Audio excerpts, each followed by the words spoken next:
93.1 WTJS Alamo, the talk of Jackson.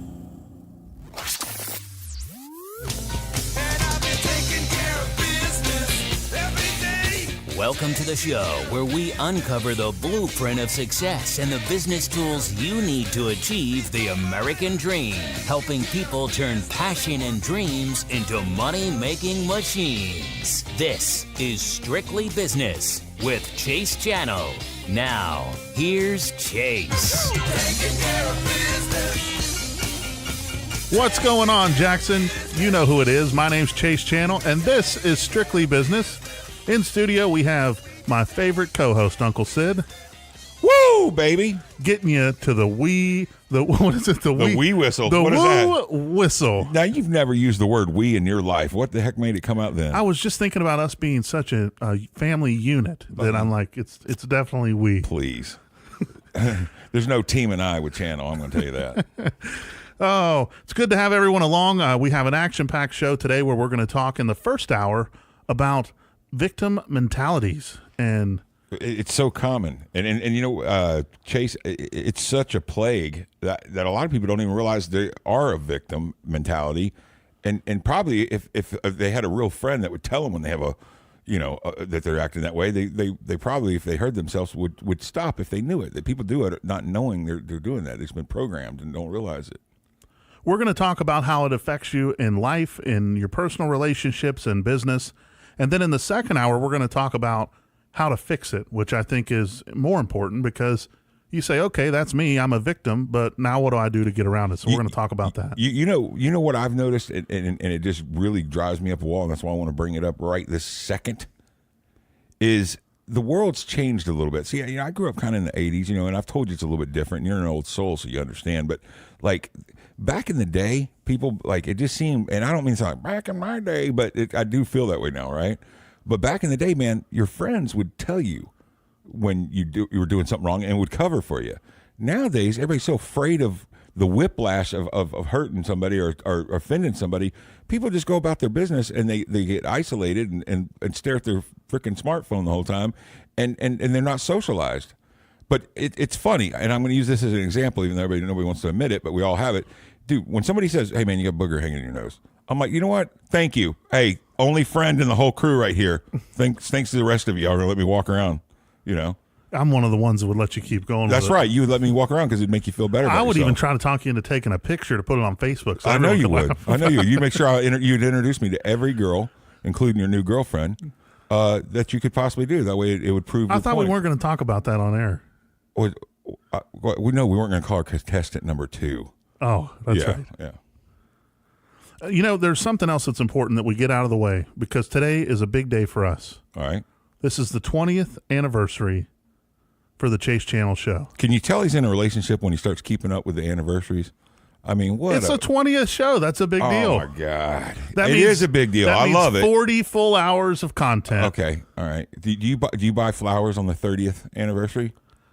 Well, we do like by the week, like our 1 week, our 2 week. Dude, you ain't it's like having a newborn child. You say our 1 month. You ain't fooling nobody. You're going to send the Uber driver to handle your business.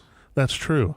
Yeah. But before we get too far into the show, I do want to say a few heartfelt thanks because it's been hard doing this whole show, putting everything together, a lot of sleepless nights, a lot of late nights here on the mic. Roll your pants up. Go ahead. Did I sound like a victim? No, but just roll your pants up so you don't walk around with your soggy jeans. But, in all seriousness, I really appreciate all the listeners every week that tune in. And we have a lot of listeners, right here in West Tennessee that listen to 93.1 all the time, and we appreciate them. But also all around the world, I get messages from you every week. And, I really, really appreciate all the positive feedback and, the support. We do it for the listeners. And as I say in life, the consumer and the listener are the litmus test for how you're doing. So that's a true guru right there. They are the true guru. I love that. And you know what's cool about our listeners, Chase? We got a different listener than what they're used to. That's true. We're bringing a whole nother genre and a whole nother position of people here in Jackson and all over that listen to us that maybe not have ever listened to this radio station. So that's good. It's all about mindset, and one of the That's things our soldiers. that's Our soldiers, sir.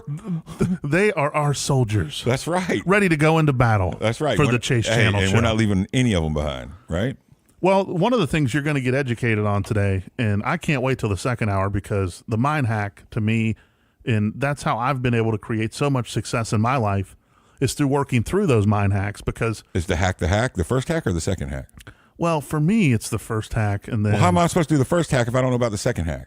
well, you're doing the first hack. Oh, okay. Did you not read your script? I don't have scripts. I got it right here in my head. One really interesting thing I got to tell you.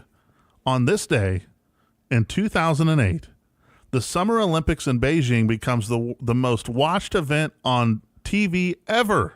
Well, they're multiplying like rabbits at 1 billion people. I mean, why wouldn't it be? Come on now. How many people do you think They're watched it? gamifying. They're gaming us on that stat. How many people do you think watched it? All over the world? Yeah. On television. Now, remember, half the world doesn't even have a TV. Yeah, 2 billion. You're close. Yeah. 5 billion, which is 70% of the world's population That's watched strong. the 2008 Summer Olympics in Beijing. That's strong. That tells you how many of them are hacking the streaming. Now, speaking of ratings, I don't know if you heard, but the Chase Channel show is now the #1 rated show in West Tennessee. That's what I'm talking about. So, we appreciate all the listeners listening, and It wouldn't be without the listeners. That's right. that's true. I mean, you think they had the dial just left there and they just happened to catch us? First, West Tennessee. Next, the South. Like John Rawls. We have John Rawls Y'all at 2:00 every day. Talks all things in the South. You should be on there as a guest because you're really, He's you a may cool be guy. my first Southern, what are they called? Collard greens? What? You've had collard greens. I took you to Merrimack. I know, you made me eat them. Okay. All right. I'm just saying that was a first time experience for me. Right. Well, it's because in West Virginia they think they're part of the South, and unfortunately they're not. Well, we have pepperoni rolls. So does New Jersey. Those are called Strombolis. Well, whatever you want It's to call different. it. Whatever. Do you like the pepperoni rolls? They're delicious. Where's the best hot dog you ever had? That is not the best hot dog I've ever had. They don't even come close to the Varsities. And Okay, where's the second best hot dog you ever had? he thinks he has the best hot dogs, and that's cute. And I go along with it because I don't like to be combative, and I don't say anything and let them go on like you do kind of sometimes. But yeah, no, there's not any good food in West Virginia either. Sheets, the gas station, that's the best food in West Virginia. Isn't it amazing when the sheets aren't all over the world? It's the best. I think it's funny how all these gas stations are trying to copy them, but they're not copying the full concept. They're copying partial concepts. They don't understand that extra little bit is what makes them the best. I don't even like the QTs in Atlanta. No, but they're trying to put those kitchens in, but they miss the whole concept. Hang on a second. We're losing everybody because they might not have seen Sheets. Let me explain Sheets to you. Sheets is called Sheets MTO, right? And MTO stands for made to order. Fresh food, none of that soy wrapped, overpriced hockey puck biscuits, right? None of that. Ain't getting any of that. But what this is, and here's what's so cool. You know, like a push button screen, like where you can make your order on like a tablet, or even on those Coke machines where you can pick the soda. Well, with Sheets, they have those on the gas pumps, and you can sit there and order your meal while you're pumping the gas. Okay. Now they have anything from breakfast. They have subs, pizzas, salads, schmetzels, which is like a pretzel bread sandwich. I mean, And everything's great too. and everything is above average, Yeah. right? It's not what you think gas station food. It's definitely not gas station food. It's definitely better than Subway. Even. Yeah, I was just going to say a it's notch better above than- Subway. It's a notch Yeah. above Subway. I wouldn't say it's what's our place we love? Jersey Mike's. It's not Jersey It's Mike's. not quite Jersey Mike's. You definitely not that much portions for sure. But we love our Jersey Mike's, by the way. But it is some of the, really, and especially some of the bad parts of are like the rural, parts of West Virginia. It's the best place to eat in town. Yeah, for sure. So when you walk in to go pay for your gas or to do whatever you're going to do, your sandwich is served up fresh, and they pull it over and they say, "Hey, here's your sandwich," because you ordered it out on the pump. That is the cool concept. Now, QT, what is this, Huck's over here? Huck's, yeah. Let's give a shout out and credit where it's due. Their pizza's good. The Godfather's pizza is good. It's delicious. But We get the personalized size though. We haven't tried the big one yet. Chase eats the personalized size walking back to the truck. Well, that it's like the size of one pizza. I can't help it. They're like crystal burgers to him. But anyways, so they miss it. The racetracks and it's nice. Don't get me wrong, but it ain't Sheetz, and they miss it because you order it and then they're like, what do you want? And then you got to deal with service of people like messing up what you want and acting like you bothering them and they're doing you a favor. But I don't like all that crap. No. And when you go in Sheetz, you can't even order with a person. That's right. If you're at the counter, they still have digital displays. That's right. They have digital displays. And you there. type it in, and they have great coffee selection. But I've definitely always, what's crazy is they will not franchise. No, they're privately owned, but they get it, man. Like they understand made to order. That is the call to action. That is the sizzle that nobody else understands. It's the best part of the sizzle, really. People in Elkins, where I grew up, would drive to the Philippi, which was about 30 minutes away, Sheetz, just to get dinner or to grab something. Like it was like a restaurant, even though it's a filling station. Hang on, I'm having a flashback. I think I'm getting talked to.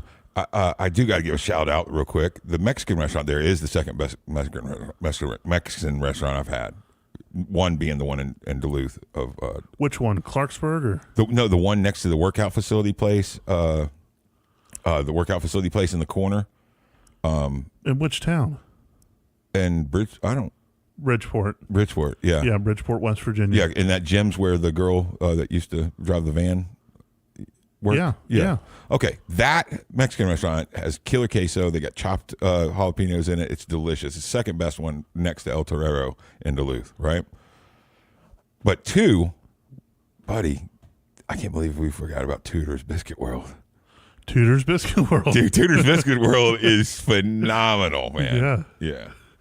What do you get? Uncle Sid has a really interesting meal. He's got the same thing his entire life at the Mexican restaurants. I get the same thing every time. Anybody's got to look at a menu as a rookie. What do you get? Let's share it with the listeners. You know what? I don't think it really would be sharing with the listeners if I told them. Why don't you tell them? I bet you can order it verbatim the way I ordered it. Uncle Sid, he's going to start off with a queso dip, and he would like the jalapenos. Queso jalapeno. And he'd like the pickled kind, chopped up, right, and put into the cheese queso. Right. Then he would like the what do you call them, the burritos? But he gets them with the two beef burritos with white queso sauce on top. Yeah, no red sauce. Yeah, don't give me none of that red sauce. No red sauce. And then he puts the queso and the jalapenos on top of that for a little extra sizzle. That's right. When you look away, I pour out of the bowl. And on top of that, he orders soft tortilla shells to dip in. Yes, the queso. Absolutely. Heck yeah, man. Really, how I wasn't very open-minded with food when you first met me, was I? No, you weren't. You were awful, actually. And then he, forced me to eat different things. And dude, you came to Atlanta, man. Wild Wing Cafe was one I really bucked the system on. But I didn't pick up on it. I didn't even see it coming. I was like, dude, you want the best wings? And they were great. They were phenomenal then. And then when you went back home for a year and came back, I would go, what do you want to eat? What's the first place? You go, Wild Wings. I went, dude, you said you didn't like Wild Wings. Well, just because it wasn't my idea. What kind of lame crap is that? Hey, listen, I won't say your mama didn't hold you as a baby. Cause that. Sorry, Mama Channel. I was just. You're really on the bad list after that. I know. I got fried off of it. But dude, I was just pointing out that something created that disturbance. I don't know. There's a few people I want to thank because this is the anniversary. Do you have anyone you want to thank, Sid, that's made the show just more enjoyable for you? And there's somebody that's not with us tonight. He gone. Yeah, Snow Cone. He's we'll just leave that for another day. But. Drop back. You know what? I think he could sense that we were going to cross-verify his absence. It was weird. Once we put him on the agenda, just a no-show. Why do you think people do that? I think that maybe they're just scared to. Chase, were you ever one to do that? Oh, yeah. I know. For sure. Yeah. And why was it you think you did that? I would say that I did it originally for entertainment because I always was entertained by. Yeah. Like, I'm the type that I would say, if I knew you didn't like somebody, I would invite you and them to the same restaurant. We call that and then I wouldn't go there. Right. Yeah, and then you'd both show up there to meet me, and you're like, that is funny, but that's sicko. You're a sicko. Well, it's just. At what point in your life did you finally learn that being a man of your word meant something? I think as I progressed in business, realized that integrity was important. And if you do something, if you say you're going to do something, you should do it.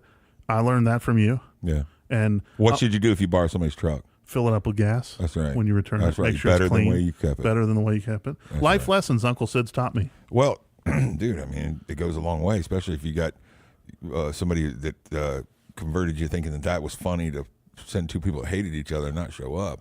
I mean, that's bad. I would have humor, even man. been the type to put like water in the gas tank so you thought it was back to the level it was. That's awful, man. Just weird mixed up priorities. You were hanging around the wrong group of friends, man. Apparently, that's very, very true. Right. And but I think that part of what we're going to talk about in the first hour today is really going to give a lot of people that insight. Let's ask the listeners, how important do you think it is to be a man of your word? I mean, for me, like, I'm not going to die with an asterisk next to my name. For me, I would never want to shoot a world record buck and know that I spotlighted it at night and have that secret dwelling in my tummy, where every time somebody talks about it, I'm really not quite feeling the joy that I should, that I just shot a world record buck, because I know that I did something a little left-handed to get it. Yeah, no, I'm the same. Like, I don't feel the win out of that. Or if I got to lie to get the win, then I don't get the joy out of it. And I do it for win-loss, black and white. I want the joy. I want the accomplishment. I want the challenge. For me, I live and die by that. I don't know why anybody else would. Do you think they just never get a win, so therefore they're willing to bend their morals because they just can't help it? They got to have that win. I don't understand that, because to me, I don't get the gratification from it that way. Yeah. I've always felt like you should do it. No shortcuts. Like, you go tell some chick you're a PhD surgeon or something, and wow, or I know guys that would think that was so funny, but man, what if she was the one and you figured that out, and then you got to sit there and tell her you're a schmuck, that you're a liar from the go? I always did opposite. I'd tell them I'm like the overnight cook down at the Waffle House. Right. Right. That's probably because they saw you in the pool hall so much. They knew you couldn't be much more than a Waffle House cook. So we want to hear from you. If you want to let us know your thoughts on it. Sounds like we have some messages coming in on the Victory Honda text line.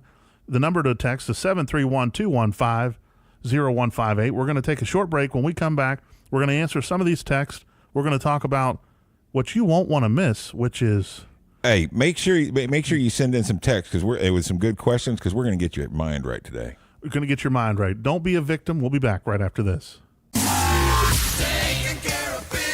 You're listening to Strictly Business with Chase Channel. Thanks for listening to 93.1 WTJS, the talk of Jackson. Don't go anywhere. Chase will be back right after this.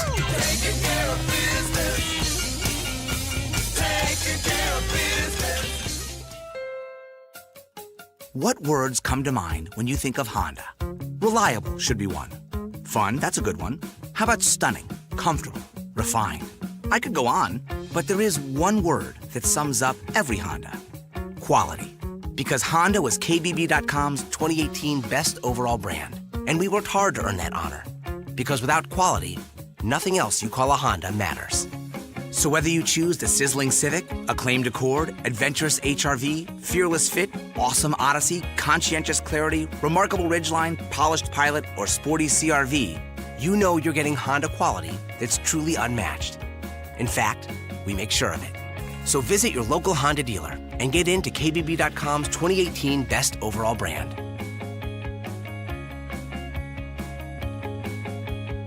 Based on 2018 Brand Image Awards from Kelley Blue Book. Visit kbb.com for more information. What's up, Jackson? It's Chase Channel from the Chase Channel Show. In case you missed it, we've moved to primetime. Be sure to tune in every Friday from 4 to 6 and Saturdays from 9 to 11, right here on 93.1 WTJS, the talk of Jackson.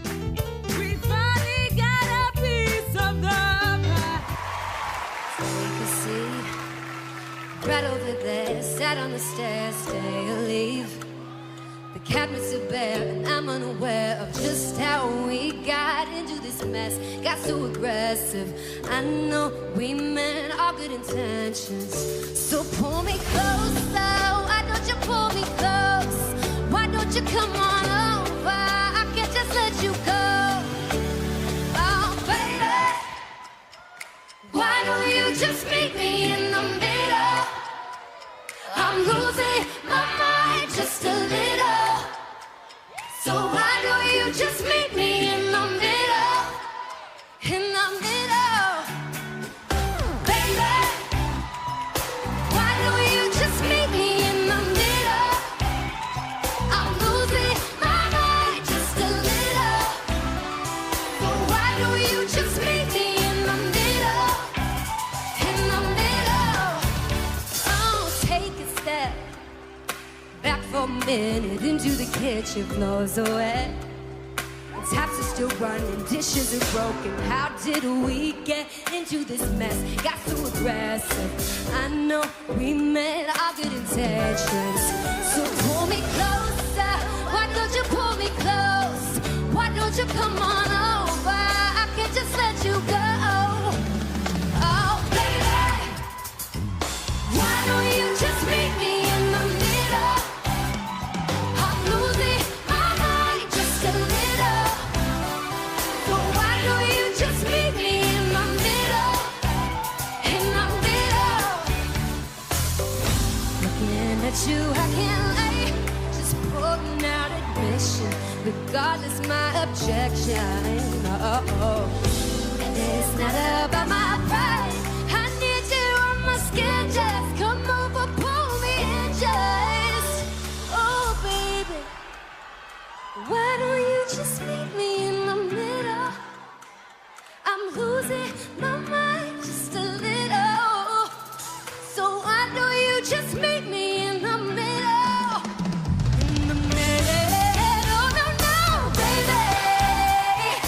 Why don't you just meet me in the middle? Oh, yeah. I'm losing my mind just a little. So why don't you just meet me in the middle? Oh, in the middle. Baby, why don't you just meet me in the middle, baby? I'm losing my mind just a little. So why don't you just meet me in the middle, in the middle.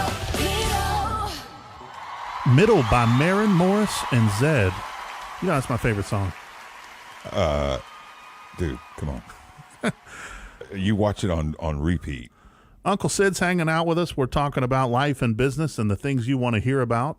My name's Chase She's Channel, so pretty. and this is Strictly Business. She is pretty. She is. She's gorgeous. And, you know, future Miss Channel kind of looks like her a little bit.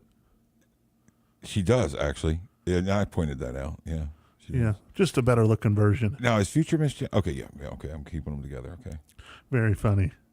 Hey, what is it with chicks that like they want to spray like tomcats? You notice that? They leave their earrings and their jackets and just anything possible just randomly around. I mean, you got to be on your game. You know, they mark their territory. Yeah. Makes you feel wanted. I mean, At least, guess. at least they let it know that they want to mark their territory. I think it's cute. It's like a nice little sign of, you know. Right. I'm with you. Is it weird to you if they mark their territory and then you find out they were cheating on you? Kind of like, why did you go through that whole thing of marking your territory, yet you were... I don't think cheating happens like that. Right. I think that you got a whole liberal view on cheating, don't you? No, I don't. Yeah. I think that cheating's cheating, but I think that it takes two to cheat, and I think that a lot of times when cheating takes place, like I don't really believe that someone in a relationship like goes down the street, they see someone like, oh wow, look at them, let's cheat. It just doesn't happen that way. It's because they're being neglected in some way at home. You think so? I think it's so. neglection? Yeah, well, I think anything can happen at any time, but whatever. Well, I think that there's more to it, though. If they were truly happy, they would make the decision to not put themselves in a position where they would cheat. That's the secret to not cheating. Just don't even put yourself in the position. Right. Yeah. You got to be like, well, hey, I'm going to go with my friends when you know there's a bunch of, maybe girls there or whatever. I mean, you can't do that. You got to be smart enough to say, hey, if you don't have the self-control. Right. You just say, hey, I can't be there. I know my limitations. Mm-hmm. And, I've actually had an instance where I don't know why I already opened my big mouth about this, but where I was actually leaving, I was at a nightclub, and as I'm in there, my phone's blowing up, and it's a girl I was seeing at the time. Right. And she's like, you hit ignore, and you hope that they don't call back. Mm-hmm. Rings again. So I finally answer, and of course, you're in the middle of a club, so she starts screaming at me, what are you doing? Why are you out there? I'm like, what? Can't hear you. with my, I'll call you later on. Yeah. And she's like, no, you don't. You're going to leave right now. Right. And so I was like, all right, I'm leaving. Yeah. So I start making my way towards the door, and I'm like, listen, I'm sorry. I'm like, I'll get out of here. Well, as I'm leaving, there was Another girl who Right. was, I happened to see as I'm walking out the door, and she's like, And you already had a good reference because your friend introduced you to her. oh, I don't remember that part, but I do. I remember. I remember that I was exiting. Mm-hmm. I look over, and like next thing you know, and it was funny because she's like, "Don't you hang up this phone?" I'm like, click, it's just like, Yeah. and then gone. But that was back before I had more integrity. Right. And so that's why you told the whole true story there. So, hey, listen. So, how about this? How about this though? You remember when we were one time we were hanging out at that one club, and the guy said, "I got to go outside," and he was calling his wife, and he goes, "Yeah, I'm tired. Yeah, I'm gonna go on to bed too." Okay. Well, he didn't hang up. He didn't hang. His phone. That was my best friend. Yeah. And so when he came back in, she could hear him literally open the door and the music started playing. She listened for hours. Of course, she was waiting to hear, just get a little evidence there. Little. He blames me for ruining that. It was like a 7 or 8 year relationship. I can see that. In fact, his new wife won't even let him near me. Well, man, how smart that is. What does that mean? Or what are you trying to say, Uncle Sid? It'd be like letting a wolf in the hen house. Well, I don't know how I feel about that. Well, whatever. We won't talk about bro code on the air because we both hold different angles on that. That is true. We certainly do. There's the helped and the helpless. So we certainly do. But what we should talk about is business, right? We've promised. Well, I know we're going to talk about business, but man, I tell you, relationships and even meeting people and socializing and getting out, it's so much like business. That's really all you're doing is making friends when you're selling. Oh, there's no doubt about Solving problems, being a hero. Why do you think I'm a closer? That's right. Yeah. We used to always say that the first way to identify if there's a closer is if they have a good-looking wife. That's one way. Yeah, especially in the car business, they all got. When you outkick your coverage, there's one reason. That's right. Or you live in Tampa. Or you live in Tampa. Or man, I outkicked my coverage. Maybe you're so really, much in that really town. rich. That can always help. Yeah, I mean, only so far. Only so far. Only for the short-minded. All I know is a lot of those Instagram models, they don't get on those $60 million yachts with paid advertising through Instagram. No. I mean, No, they don't. It's there's someone behind the camera that they don't want anyone to see. Right. Well, and well, sure. Yeah. I mean, I don't know. I mean, I always knew I was going to make my own money, so I never really looked for that. You know what I mean? That was never a positive to me. You've never considered a sugar mama? No. Really? Buddy, if the opportunity came along, okay, and you met a really beautiful woman who was exactly what you always dreamed of, and she was rich, it wouldn't matter. And she was rich, but she said, "Listen, I would like to do like a role reversal, and I would like for you to be like the stay-at-home dad and to the pets. I'll work to the day I'm going to take care of you. That'd be a deal breaker for you." Well, I would just say, no, I'm not going to stay at home. You can choose to do anything you want. Well, that's a condition. Now, you miss out on the girl of your dreams because you're not willing to be a stay-at-home dad? I mean, I would work it from home like I do. Like I can work anywhere in the world. But you're not giving enough attention to the dogs and the cats then. Okay, well, now I'm not sacrificing my career for the dogs and cats. Sorry, man. So you're not a pet person? I'm very much a pet person. I'm just not going to sacrifice my career just because the girl's got money or something. I don't care about that. Well, there you heard it. Uncle Sid's... Personally, So I couldn't even be with somebody that I didn't intellectually connect with. Like I couldn't just that ain't Sid, man. Do you think that's why you're still single? Because I have to actually connect with them. Well, intellectually connect. I mean, that can be difficult, right? Well, especially with your ADD, because you only have 8 seconds to connect with you. Are you kidding me? That's you're the most impatient man in the world, and you're telling me about my 8 seconds? You're disgusting, man. I cannot believe you. I mean, you're over there laughing because you're doing some kind of reverse switcheroo. I had to get you before you got me. I ain't trying to get you. That's the crazy part. I ain't trying to get you, bro. Oh, so your phone's ringing. My phone's always ringing. People are like, "Hey, your voicemail's full." I'm like, "Dude, it's 11:30 a.m. Yours isn't. Get humping it." That's right. I saw a post on the internet today and it said, "If your battery's not dead by the end of the day, you ugly." That's right. That's right. Hey, listen, just because I'm single don't mean I'm lonely.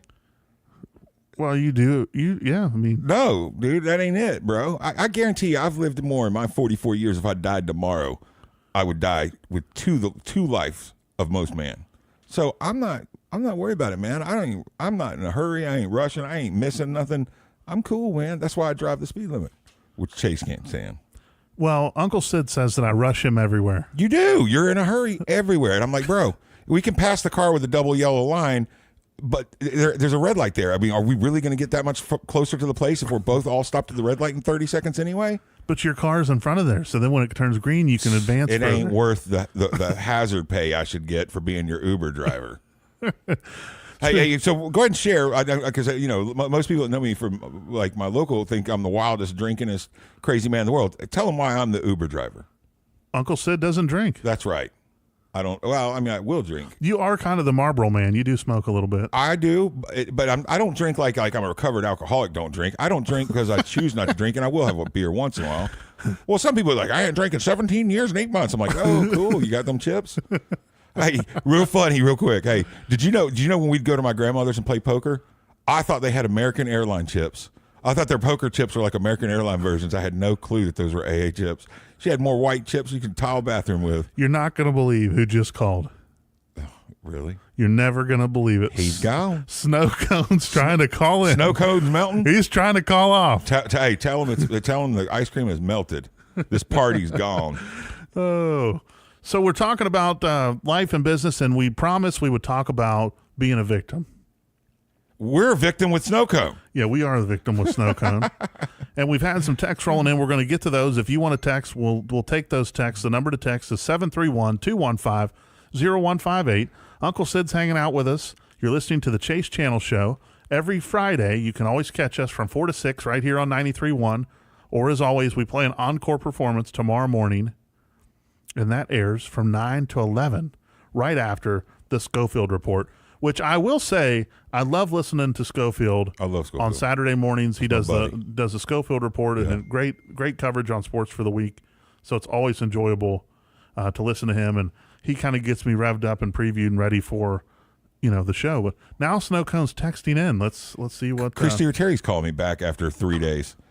I'm like, can you manage your phone? Remember when I talked to you about that? You want to be a manager, but you can't manage your underwear drawer? Yeah. I think, I'm like, Christy, you take 3 days to call people back sometimes? I mean, she's serious. Like, she hits you back and talks about what you were talking about 3 days ago as if you're supposed to remember. I don't even remember what I said to you. Well, the good thing about you, is that you operate with such level of integrity, you don't have to remember what was said. That's right. That's true, but I still forget stuff. I'm getting old. That's true. So, what we promised. Look at you. Like that's like passive aggressive. What would that be called that you just did? Saying I work at such a level of integrity. I do hold it high. Don't patronize or make fun of me because I do the right I'm over the wrong. Just making. I do the hard right over the observation. easy wrong. You know why?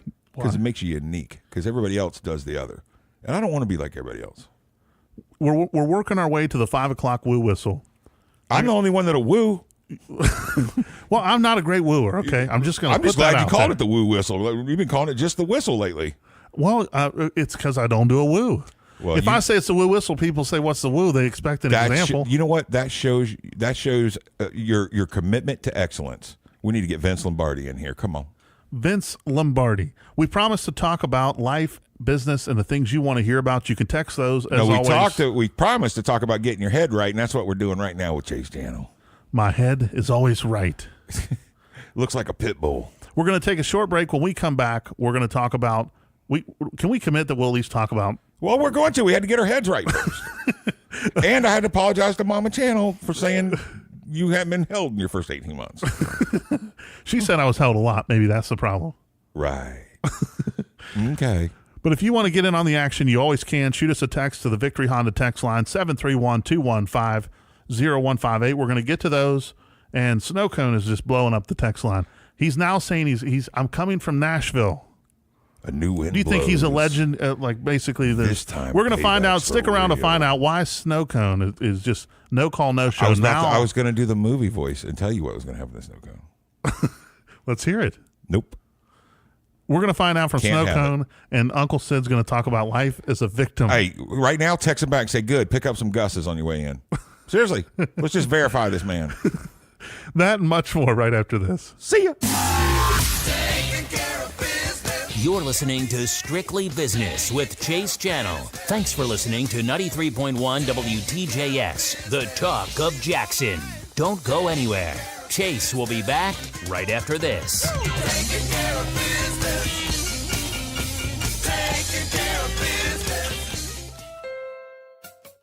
What words come to mind when you think of Honda?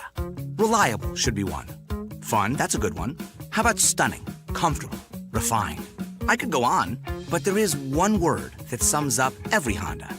Quality. Because Honda was KBB.com's 2018 Best Overall Brand, and we worked hard to earn that honor. Because without quality, nothing else you call a Honda matters. So whether you choose the sizzling Civic, acclaimed Accord, adventurous HRV, fearless Fit, awesome Odyssey, conscientious Clarity, remarkable Ridgeline, polished Pilot, or sporty CRV, you know you're getting Honda quality that's truly unmatched. In fact, we make sure of it. So visit your local Honda dealer and get into KBB.com's 2018 Best Overall Brand.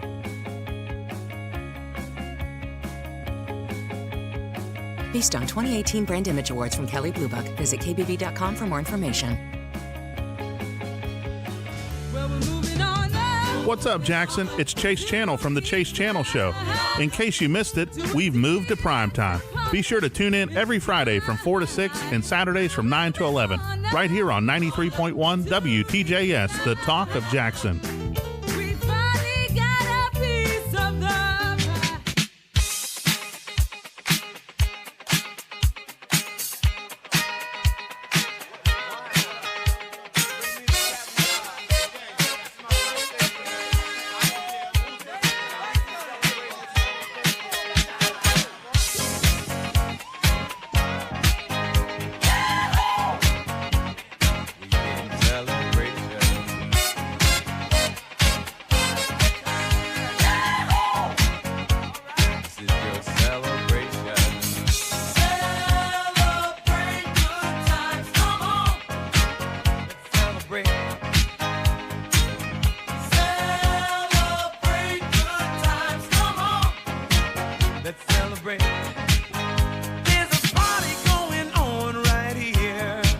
A celebration to last throughout the years. So bring your good times and your laughter too. We gon' celebrate your party with you. Come on now. Celebration. Let's all celebrate and have a good time. Celebration. We gon' celebrate and have a good time. It's time to come together. It's up to you. What's your pleasure? Everyone around the world, come on!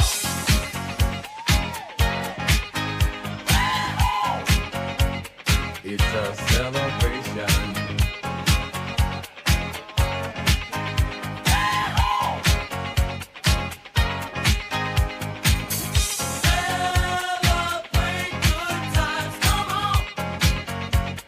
It's a celebration. Celebrate good times, come on. Let's celebrate. There's a party going on right here. A dedication to last throughout the years. So bring your good times and your laughter too. We gon' celebrate and party with you. Come on now. Let's all celebrate and have a good time. Yeah, yeah. Celebration. We gon' celebrate and have a good time. It's time to come together. It's up to you. What's your pleasure? Everyone around the world, come on!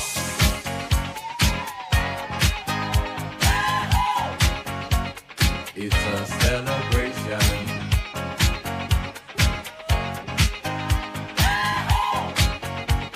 It's a celebration. Celebrate Let's celebrate. Come on now. Celebrate good times. Come on. Let's celebrate. We're gonna have a good time tonight. Let's celebrate. It's all right. We're gonna have a good time tonight. Let's celebrate. It's all right, baby. We're gonna have a good time tonight. Let's celebrate.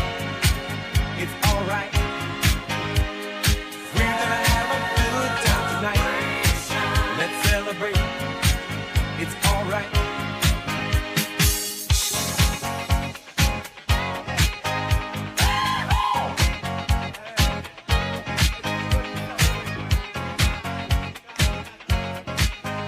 We're back. That's Kool and the Gang with a little celebration. We're celebrating, making our way to the Woo Whistle. And Snow Cone, Uncle Sid's with us. What's so little about Kool and the Gang? They weren't little. They were big time, bro. I didn't say little. With a little, there ain't nothing little about like him. it's a little. Hey, speaking of little, let's give that boy a call. We're gonna get Snow Cone on the phone and find out why he called out. Can we just call him Cone? Oh, well, whatever you want. Here we go. We're calling him right now. I like the kid. I hate this. Okay, we're calling him right now.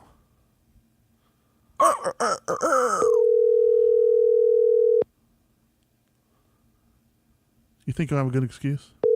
I think you should ask him if he could take a. Oh well, yeah. Mm-hmm. Let's just see how long we can. Snow Cone. Trace, can you hear me? Yeah, Snow Cone. I can hear you. How you doing? Hello. Uh-oh, he can't hear us. Hey, Chase. You there? Chase. Oh, Chase, hey. can you hear me? How about now? Chase. Can you hear me? Yeah, I can hear you, man. Oh, what's going on? Yeah. I was just trying to let you know I'm on my way back from Nashville. So I should be there, I don't know, I probably got about like an hour. Well, listen, you've got some answers to provide because we're actually on air and we wanted to find out why Snow Cone wasn't here. Uncle Sid's here with us. We figured you could grab us some Gus's on the way in. So we're like, Oh, man. we got to get to the bottom of this, and so you know, You ain't gonna go by KFC and pull it off as Gus's now. You ain't gonna go get no KFC Nashville chicken and think that that's really gonna taste like Gus's, do you? No, it wouldn't be close at all. so we need to hear the excuse because last week, you know, you weren't here, and the listeners Right. were asking for you. Now we get a no call no show. Oh, wow. With the delayed entry, and the listeners want to That's pretty know. harsh. Well, the snow cone is melting. I guess that's what it sounds like. Huh? The cone fell off the snow. So you don't even cone have a good excuse. You haven't rehearsed There this? is- Don't you know? Have I there taught is- you better than that? There's no excuse at all whatsoever. Well, how's No excuse things in Nashville? I mean, you could at least update us on that. Things are good up there, man. How are you keeping everybody in the pretty- car quiet while you're talking? How do I keep everybody in the car quiet? Yeah. I'm by myself, man. You're like, yo, shh, it's my boss. Yeah, Shut up, it's my boss. Exactly. Hey, everybody be quiet, be quiet. That's But, like, yeah, like I was saying,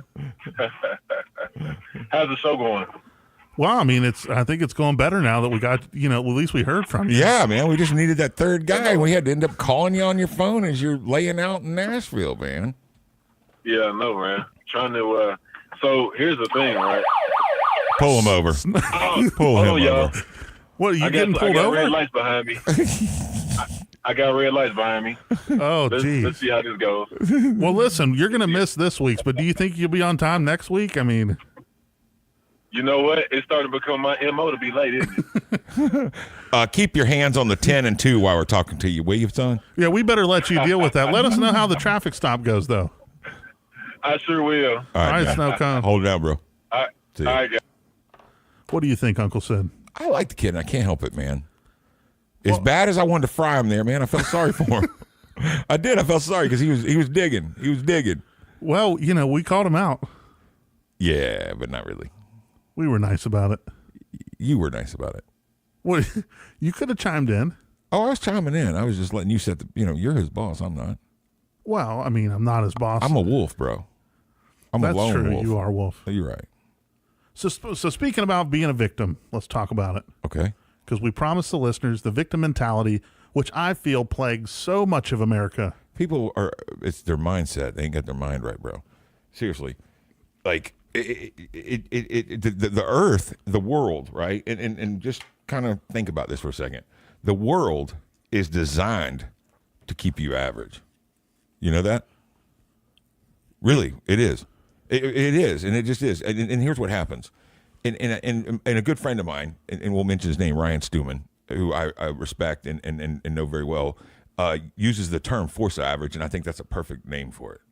And what happens is in life, for instance, you really, either people overcommit into their relationship, or they overcommit in their career, or they overcommit, in the spirit, in body, working, being physical, or they never do all of them good. They only do one or two, and if you do one or two, you're still at 50%. See, you're back at average. Yeah. And what happens is when people get beat to death, or things keep going wrong, it's not bad luck. It's not because they got 50s in their pocket like we think, and we're in the casinos. It's life. Because, see, like growing up, like I've told you about I don't have goals, I have obligations, right? We're taught to shoot for the moon, hit the stars, so it's okay to miss your goals. See, that's something you got to get out of your mind too. It's not okay to miss your goals. You should have obligations, and you should obtain them because you're a perfectly willing, healthy person. Same thing with being average, or same thing with the way that you attack life. It's nothing against you. It's going to happen. But we were taught at the end of a story, what did they say? And they lived happily ever after. So let me ask you something. Let's just look. Like everybody right now is trying to, dig and have what they consider success. Now they're going to base that based on whatever they consider successful. I personally think successful is freedom. Whatever it takes to get there, yes, money and other things will give you freedom. That is true success. Now, when people are trying to be successful like that, they think if they make a bunch of money, or if they get a Ferrari or a nice car or Harley or Rolex, whatever it is they're measuring it with, and then they're going to be happy. And that's not the case. I'm going to give you an example. Mark Zuckerberg. Donald Trump. Donald Trump is now president. You think he lives happily ever after this? No, his problems just got bigger. In life, you're always going to have problems. You're always going to have something jumping out like a little dog to bite your legs. The difference is a lot of people get comfort from their, I'm not saying anything about my channel here. I just want to be careful. But a lot of people get comforted by their mom, or growing up by their older siblings. You're treading on thin water. I know I am. I'm about to drown. But listen, get comforted by their siblings, that it's okay. And so they learn the behavior of being the victim gets them better, gets them through the problems, or gets them, more attention, or whatever it is that, takes them the eye off the ball, instead of, listen, man, that's going to happen every single day. Things are going to go wrong, and don't get all upset about it. It's part of life. Punch it in the nose and let it go back in its doghouse. How many times have you faced a up and then a down? Dude, I am the Scream Machine. I'm Mr. Scream Machine. I'm up, down, all the time. But such is life, man. Like, I can remember having the mentality of, if I'm going to go out to eat, I'm going to go to the dollar menu at Wendy's, man, because there ain't no reason to be frivolous and go anywhere else. And then I've had the mentality of, I'm going to get a steak. I ain't going to Longhorns or Outback. I'm going to Bones or something. There's no reason to have just a mediocre steak. I'm going to have the best in Atlanta, right? Yeah. And then I've been right back at that Wendy's again, where I was going, man, what the heck was I thinking going to eat them bone steaks? I don't need to spend those $70 on no steak. What was I thinking? If I had that $70 now, I wouldn't be eating Wendy's. It's amazing how you have that mind shift. You do. It's all mind shift. So what that teaches you is every bit of it's mindset. Well, and that's what we're going to talk about in the second hour. It's how to do a mind hack. Right. There's no difference between betting $2 on a dog or $200 on a dog. It's mindset. Well, and I think a lot of that comes from, and this is where I see the victim mentality show up the most often, is people are trained that way from the time they're a kid. Yeah. Their parents tell them, you're never going to be this, you're never going to be that.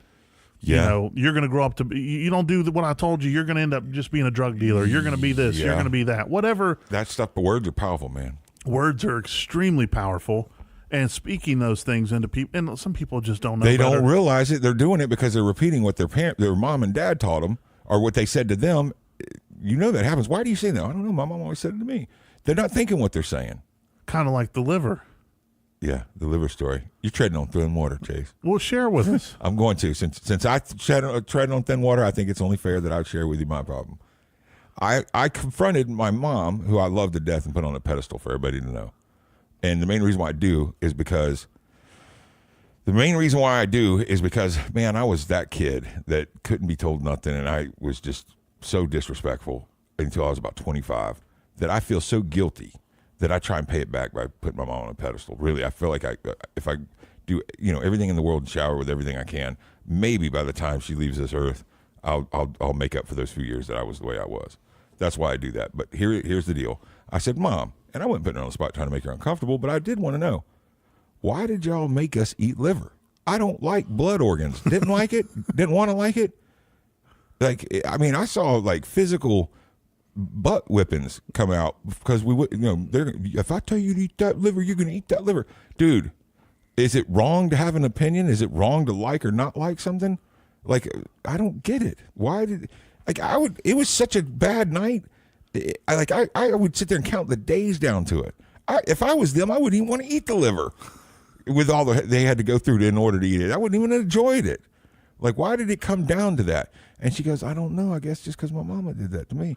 And I'm like, man, ain't that a shame? Because it's true. Like, you do things and you don't realize it. All of us do. I'm not saying I'm above it. All of us do things and we don't know why we do it. We do it because that's the way we always did it. You got to be aware of what you're doing because you don't realize you're damaging yourself with some of this old school mentality and definitely maybe damaging your kids. I think that as a world, we're more open-minded now than ever. Well, because we're in the information age. We're in the information age and you can find a little clan anywhere you go. You can get on Facebook and find a group that likes red shirts with white polka dots, and there's a group of people in the world that like what you like. Sure. You know what I mean? Like, yeah. You can find your tribe. Yeah, we have a saying in the car business, there's a butt for every seat. Yeah. There's a butt for every seat, and what the internet's done is it's allowed you to find all the other people that, Sure. I mean, I do a lot of internet marketing, and I have a little bit of a following, and I'm going to tell you right now, all it is that I'm willing to stand up and scream the loudest while people throw tomatoes at me until they quit throwing them. I would never throw a tomato at you, Uncle Sid. No, you throw a rock. I know. He tried to knock me You know out. what time it is, Uncle Sid? Woo, baby! It's time for the woo whistle. That's what I'm talking about. Yeah, come on. The weekend's here, Jackson. We'll be back.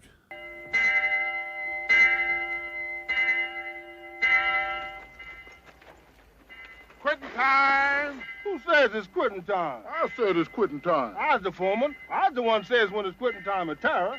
Quitting time! Quitting time!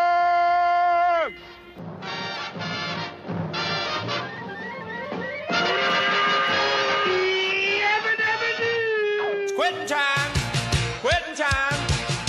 Time to disassemble, it's assembly line. Lord, I love punching out like I hate punching in. Woo! Hot damn lava, it's quitting time again. Take this job and shove it. I ain't working here no more. Working for a living, working for a living, working for a living, I'd like to be hanging out, but I got to get moving on. Woo!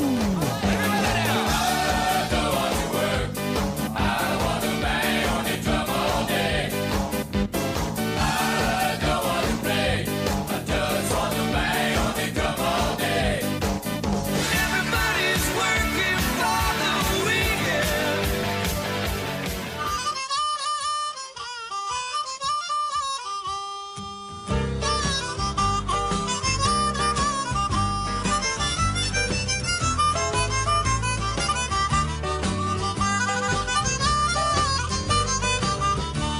Gonna sit down in the kitchen and fix me something good to eat and make my head a little high, make the whole day complete. 'Cause we're gonna lay around the shanty, mama, and put a good buzz on.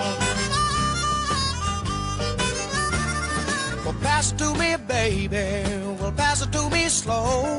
We'll take time out to smile a little before you let it go. 'Cause we're gonna lay around the shanty, mama, and and put a good buzz on.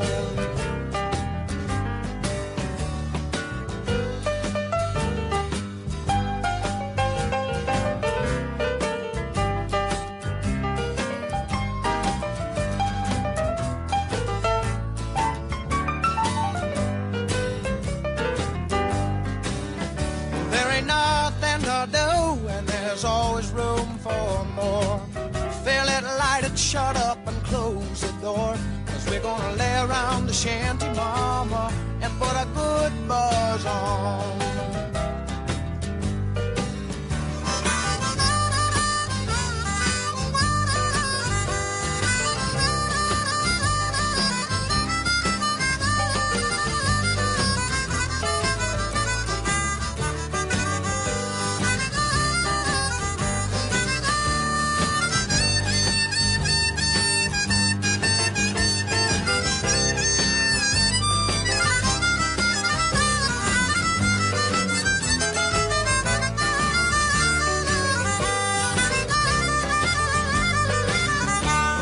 Sit around the kitchen and fix us something good to eat and make ourselves a little high, make the whole day complete. Cause we're gonna lay around the shanty, mama, and put a good buzz on. Well, every night and day, if I can help it, we're gonna lay around the shanty, mama, and put a good buzz on.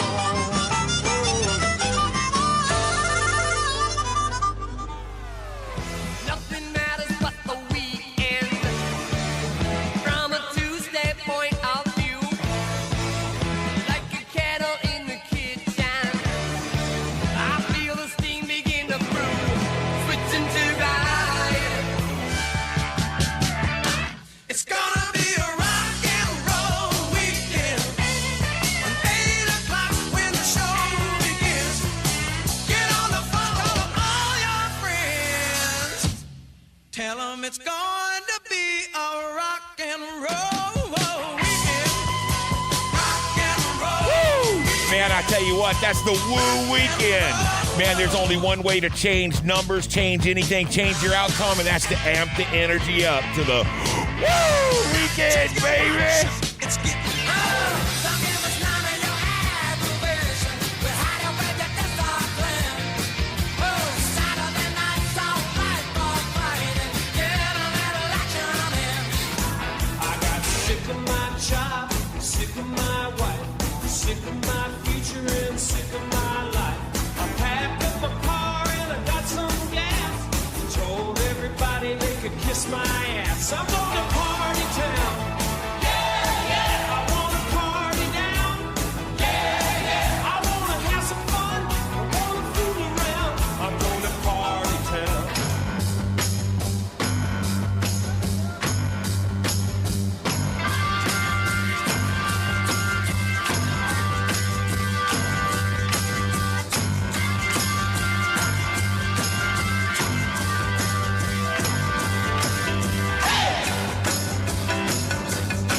Well, my time will come by the time I feel the applause. Crazy people like me just wanna talk more. Let me in, baby, I don't know what you got, but you better take it easy. This place is hot, and I'm so glad we made it. So glad we made it. You got, give me some of it. Give me some of it. Give me some of it. Give me some of it. Give me some of it. Every day.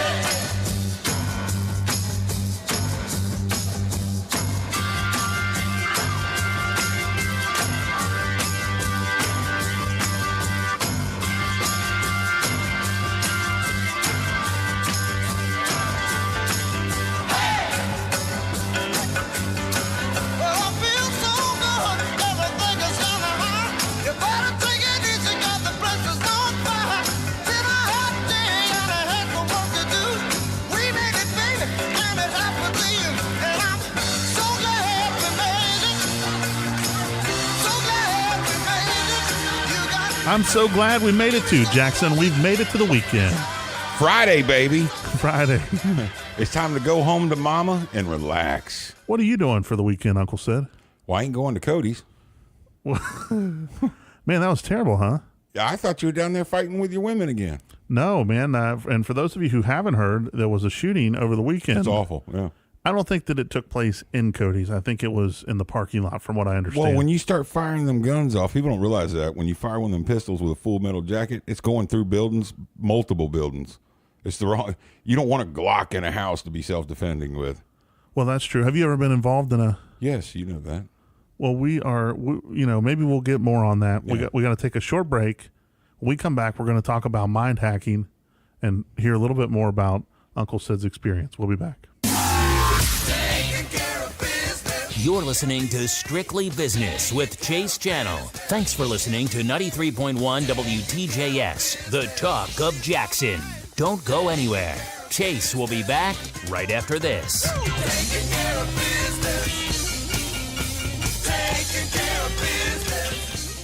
93.1 WTJS Alamo, the talk of Jackson. What words come to mind when you think of Honda? Reliable should be one. Fun, that's a good one. How about stunning, comfortable, refined? I could go on, but there is one word that sums up every Honda. Quality. Because Honda was KBB.com's 2018 best overall brand, and we worked hard to earn that honor. Because without quality, nothing else you call a Honda matters. So whether you choose the sizzling Civic, acclaimed Accord, adventurous HR-V, fearless Fit, awesome Odyssey, conscientious Clarity, remarkable Ridgeline, polished Pilot, or sporty CR-V, you know you're getting Honda quality that's truly unmatched. In fact, we make sure of it. So visit your local Honda dealer and get into KBB.com's 2018 best overall brand.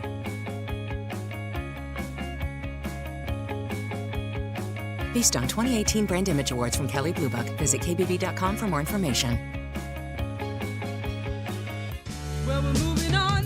What's up, Jackson? It's Chase Channel from the Chase Channel Show. In case you missed it, we've moved to primetime. Be sure to tune in every Friday from 4 to 6 and Saturdays from 9 to 11, right here on 93.1 WTJS, the talk of Jackson.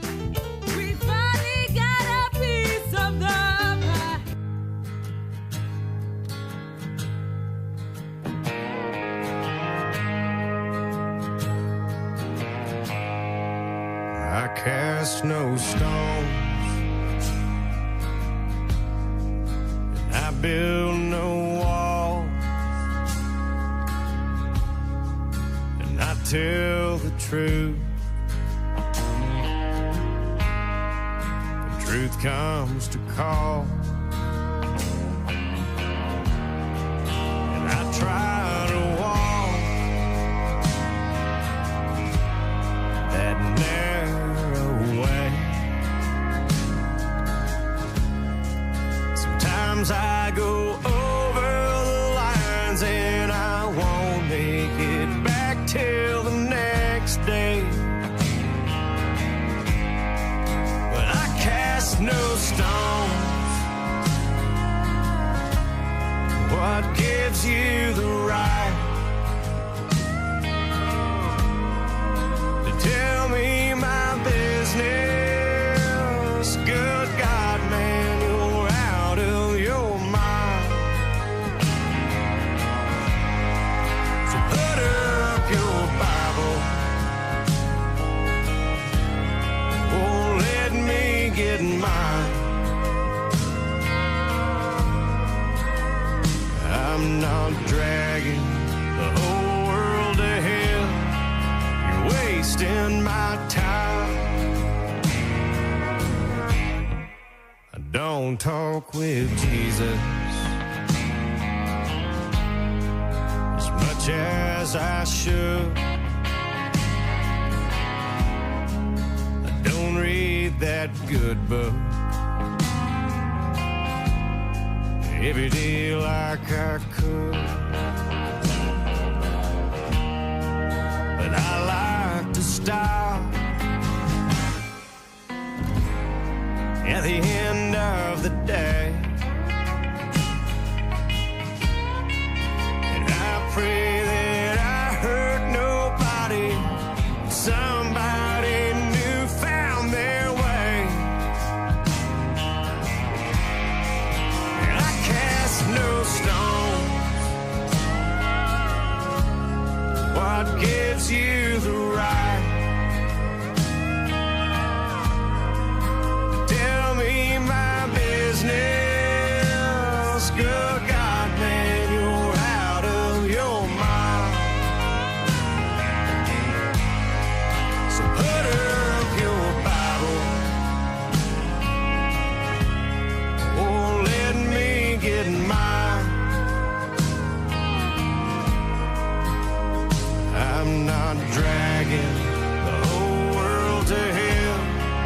You're wasting my time.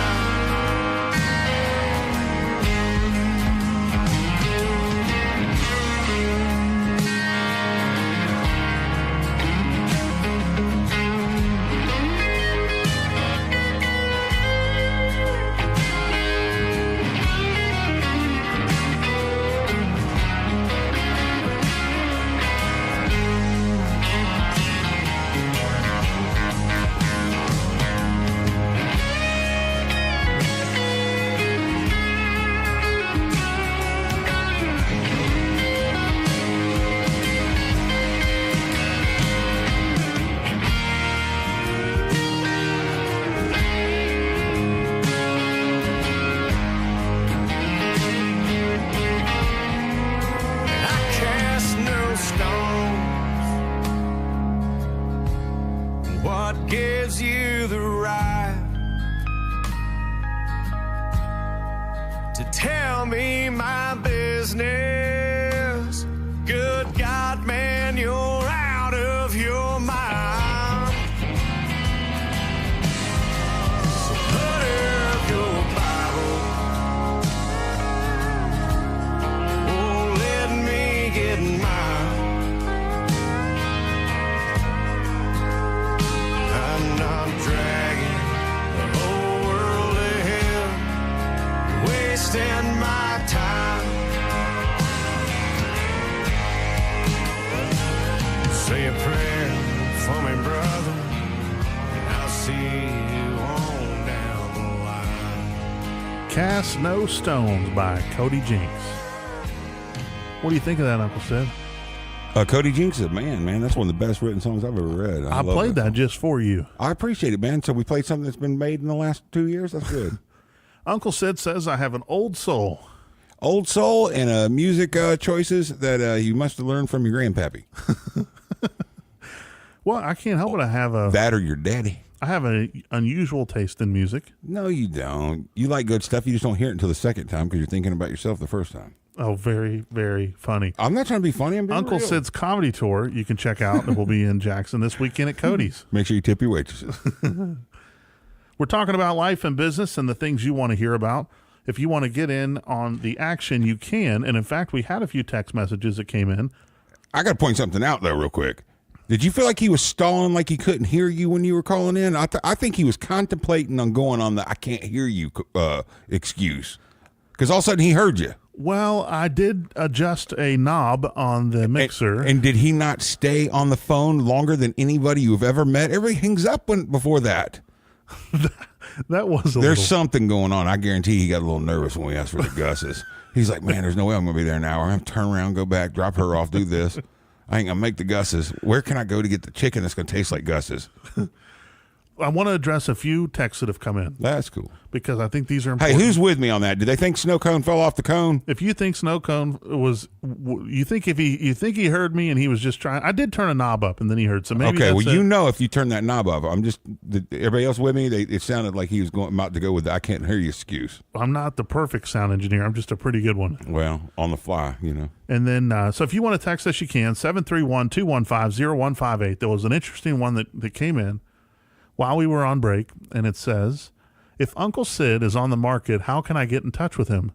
Signed, Tammy in Paris. In Paris? Tennessee. Oh, well, there's a Paris everywhere, isn't there? I was going to say, well, at least we know she may. Well, maybe she doesn't. You got a Tammy that's a fan. I got half my cousins are named Now, Tammy. one thing about Uncle Sid you can do is you can Google him, and that's a good way to find him. But do you accept when people slide in your DMs? Do you respond to them if Tammy hits you up on Instagram or something? Yeah, I mean, yeah, if I see them. Maybe. I mean, So I you get might have a 2,000 emails shot, a day. Tammy. Yeah.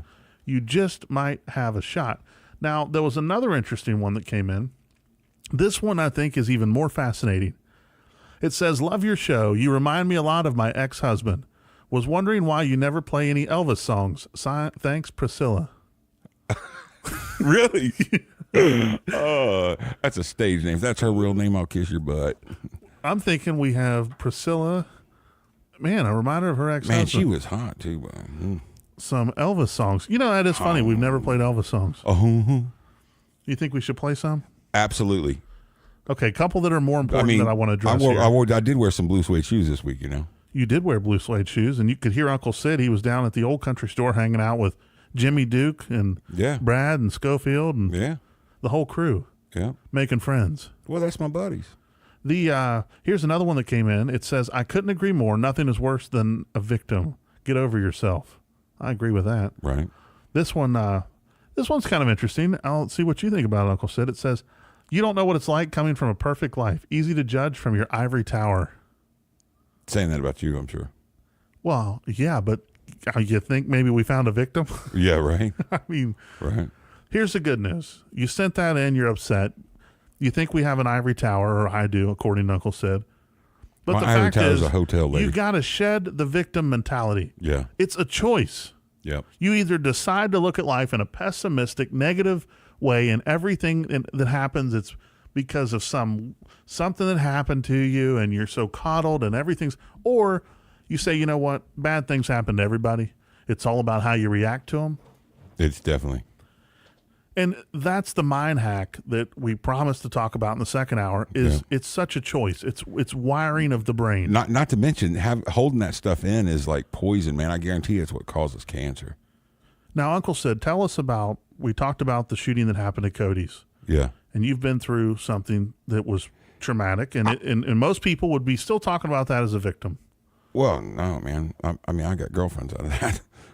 Well, let's hear what happened. Well, it's a long story, so I don't know we have time to tell it. I'll tell you the quick version. This is important. My home was home invaded when I was a kid.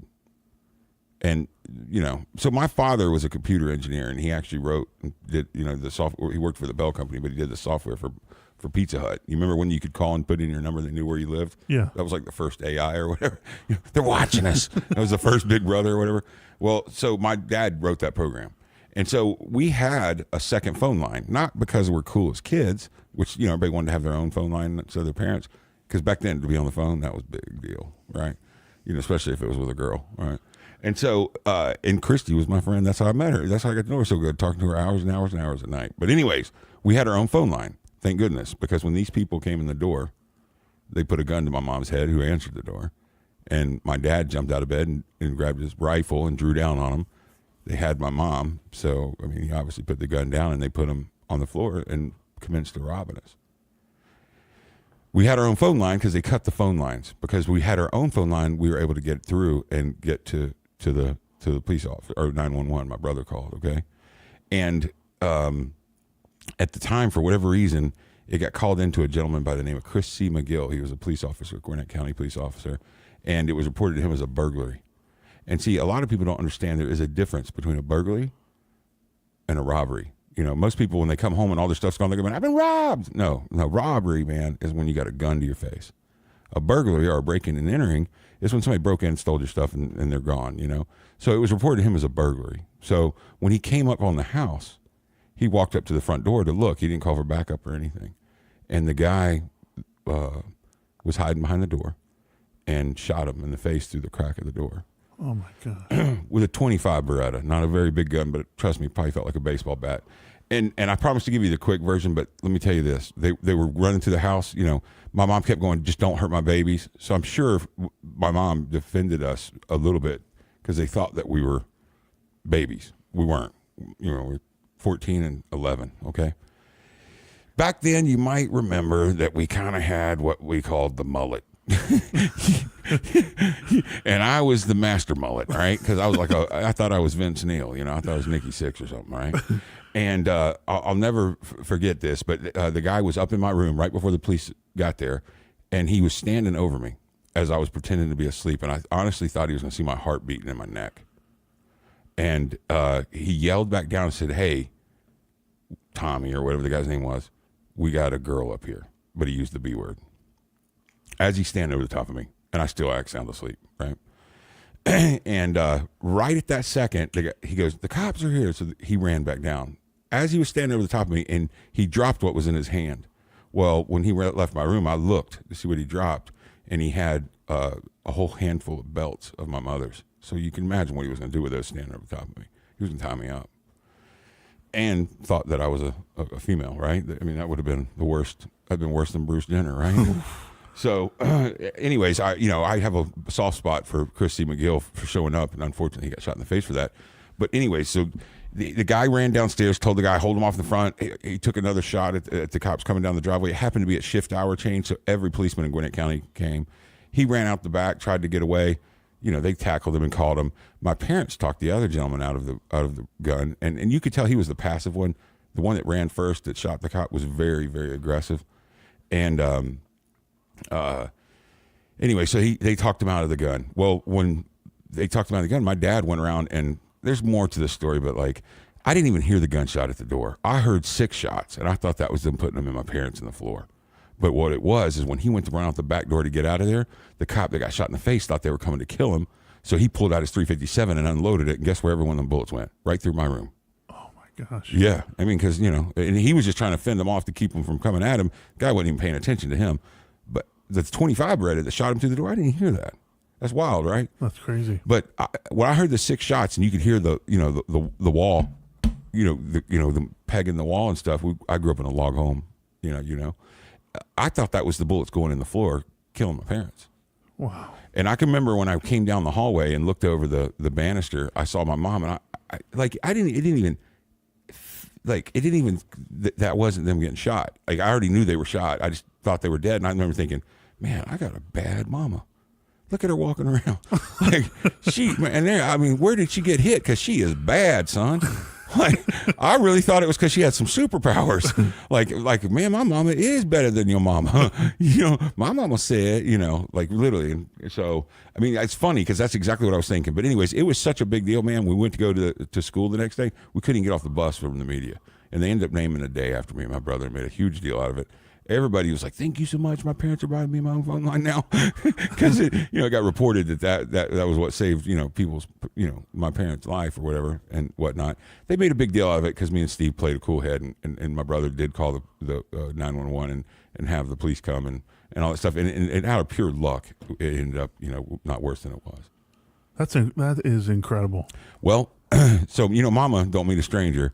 So waking up in high school, and I'd go down to get on the school bus.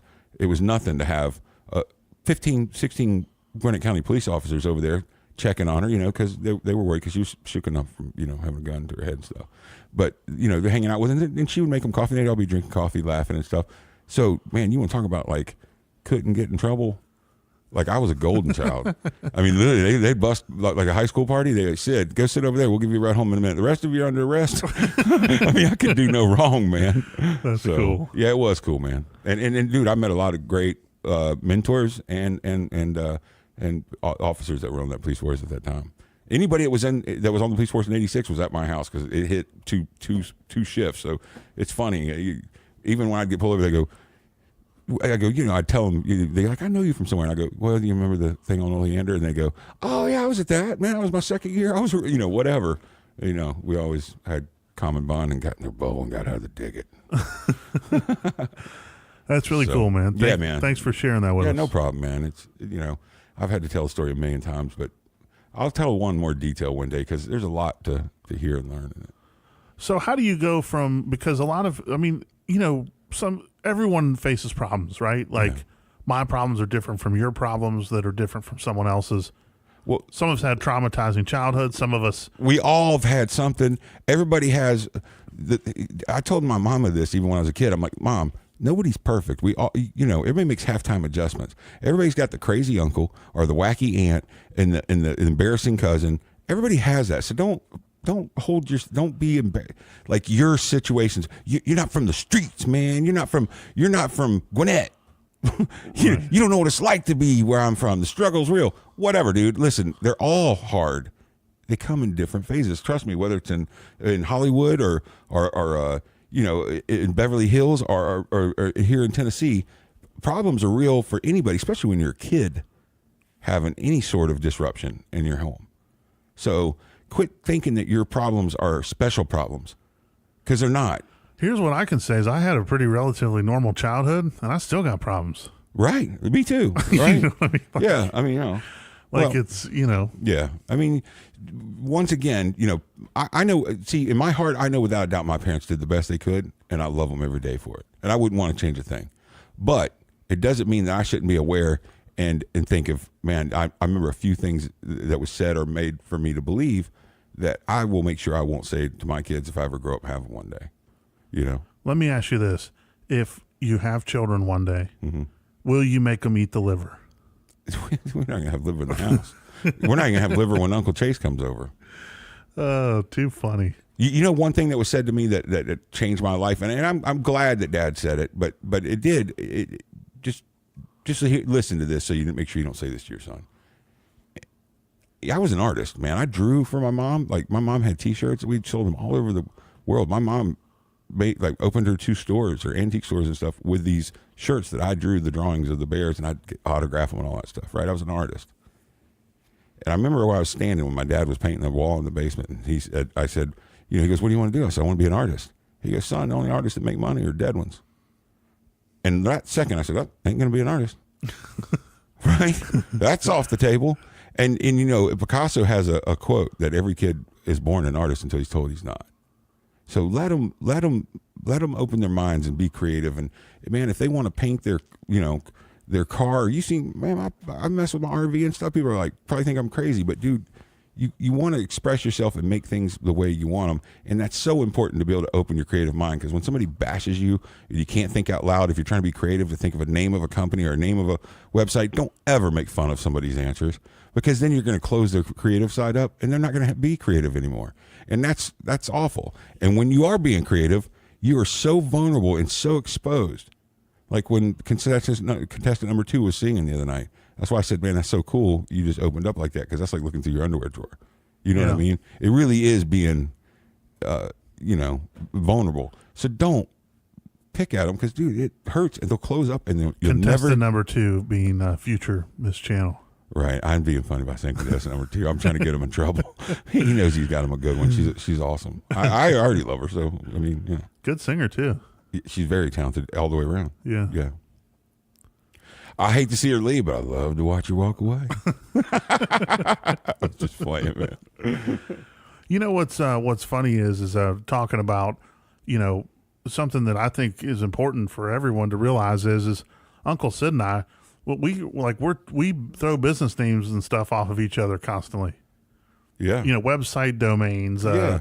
Well, but that's because we don't bash and we're able to stay open. You know, I had an ex-business partner that, you know, we were like an hour and a half away, and he was managing somebody in the office next to him, and it was too much for him. So he asked me to start doing it. I drove an hour and a half down there to manage him. I'm trying to get the guy excited. And I'll never forget, I started getting the guy kind of excited and, you know, getting, you know, the momentum, I think, is a lot. And he came out and he just bashed us for our ideas and told us how big of idiots we were. And I'm like, dude, you can't manage this guy. And you just crushed his ideas. Like, when I'm finally getting the greased wheel here, like, what are you doing, man? Does that make you feel smart, dude? Like, do you feel smarter because you can bash somebody for being creative? Because you're not creative, dog. You know what I mean? Don't do that. That's a pet peeve of mine, man. Uncle Sid will spray paint, like he'll have like a classic guitar that's... I had a Taylor. I'll go ahead and say what it was. Yeah. It was a Taylor. And I want it to be individually mine. So he decides to bedazzle it. I didn't bedazzle it. I dremeled it. I had a certain look I was going for. Oh, that's too funny. Yeah. Really too Where funny. Chase, he don't even put a water hose on his house. I mean, it's going to be the spec house that it was when he bought it. Listen, I think of things like total function. I just don't think of it like I'm missing out on that. It's not missing out. It's making it yours. And I like to make things individual. I don't want to be what everybody else is. Yeah, I don't know where I get that from. That's the difference between a wolf and a sheep. Do you think that goes back to the whole holding as a child thing? That's definitely got something to do with the first 18 months of your childhood. I will not say what it might have been, out of respect of Mama Channel, who I love too. You know, I hope I haven't crossed the barrier where I finally got Roger back after realizing that, you know, I do know a little bit about dirt roads, just not as much dirt roads as he knows. You know? So too funny. Finally roped him back in. I'm okay in the okay bucket again, I think. We're making our way to the weekend, and you're hanging out with Uncle Sid, and my name's Chase Channel. If you're just now joining us, don't worry. We have an encore performance tomorrow from 9 to 11 right here on 93.1. You can always go over to facebook.com/The Chase Channel Show. You can drop us comments or concerns there. Leave us messages, feedback throughout the week. Hey, Chase, let's get the culture right for the Friday, right? To not be a victim mentality. You got to change your momentum and change your attitude. I want to hear a woo. Ooh. I need a real woo. You just got scared. Come on. I almost had it like lay it mustered out. Lay up. it out. Dude, seriously, sell your life. Okay, here we go. Ready? Yes. 1, 2, 3. Woo! That's what I'm talking about. Now it's Friday. Was that better? I love it. We'll be back. Yeah. You're listening to Strictly Business with Chase Channel. Thanks for listening to 93.1 WTJS, the talk of Jackson. Don't go anywhere. Chase will be back right after this.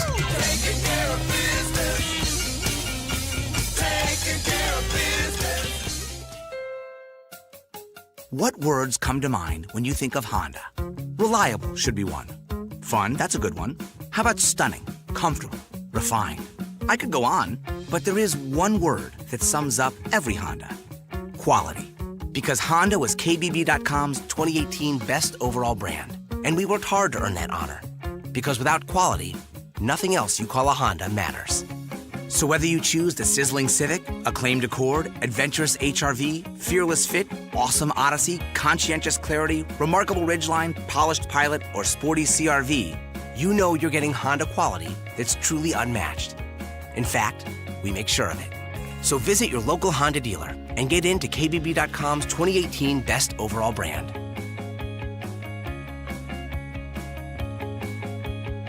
Based on 2018 Brand Image Awards from Kelley Blue Book. Visit kbb.com for more information. What's up, Jackson? It's Chase Channel from The Chase Channel Show. In case you missed it, we've moved to primetime. Be sure to tune in every Friday from 4 to 6 and Saturdays from 9 to 11, right here on 93.1 WTJS, the talk of Jackson.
A woman will sell her precious body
How many days have I heard you say? Don't let money rule you. How many days have I heard you say? Don't let money fool you. No. Yeah. Got to have it. I really need it.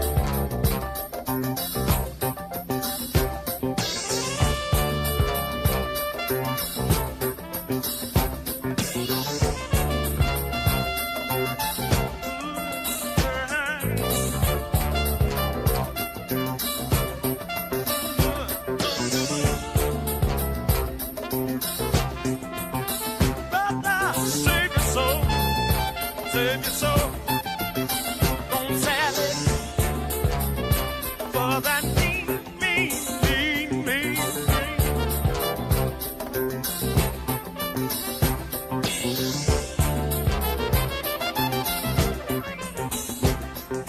People don't let money For the love of money. That's the OJ's, Uncle Sid. Man, but I ain't doing all that stuff you playing, man. Well, you normally preference request, and You this know week what? you haven't. Why you haven't asked me is why it's I've been sneaking them by you. It's the Chase Channel show. You know what we need to listen to? This is a song I love, and it reminds me of good times and being young, talking about my mom and dad. Which song? Just a good old boys. I love that.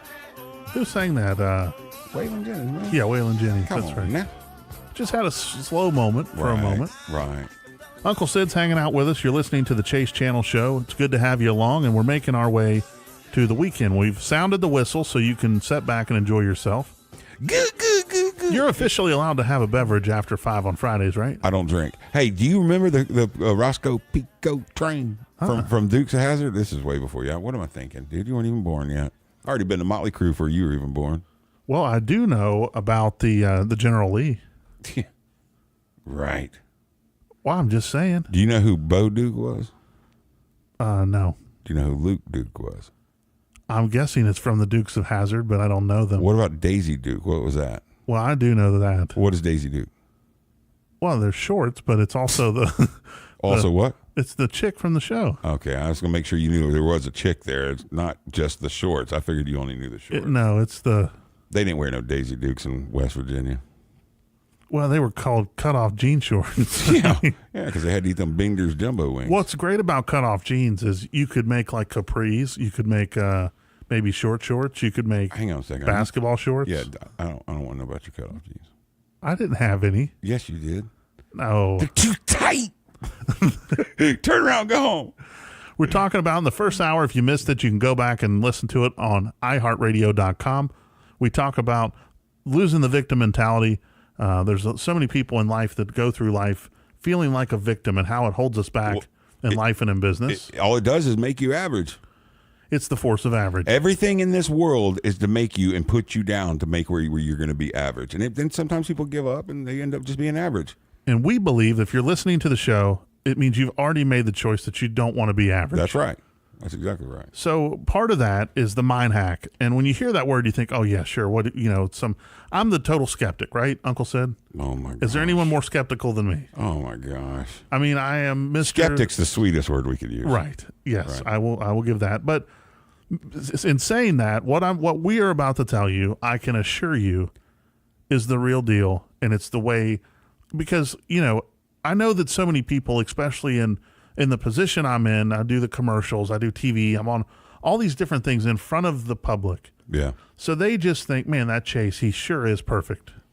Well, that's just because our brains are wired that way to think that the best of most scenarios. You know what I mean? That's why these people get so blacked out over social media thinking you live the life. They think I live like a Gallivant all over the world, the finest places and the best suites and all that stuff.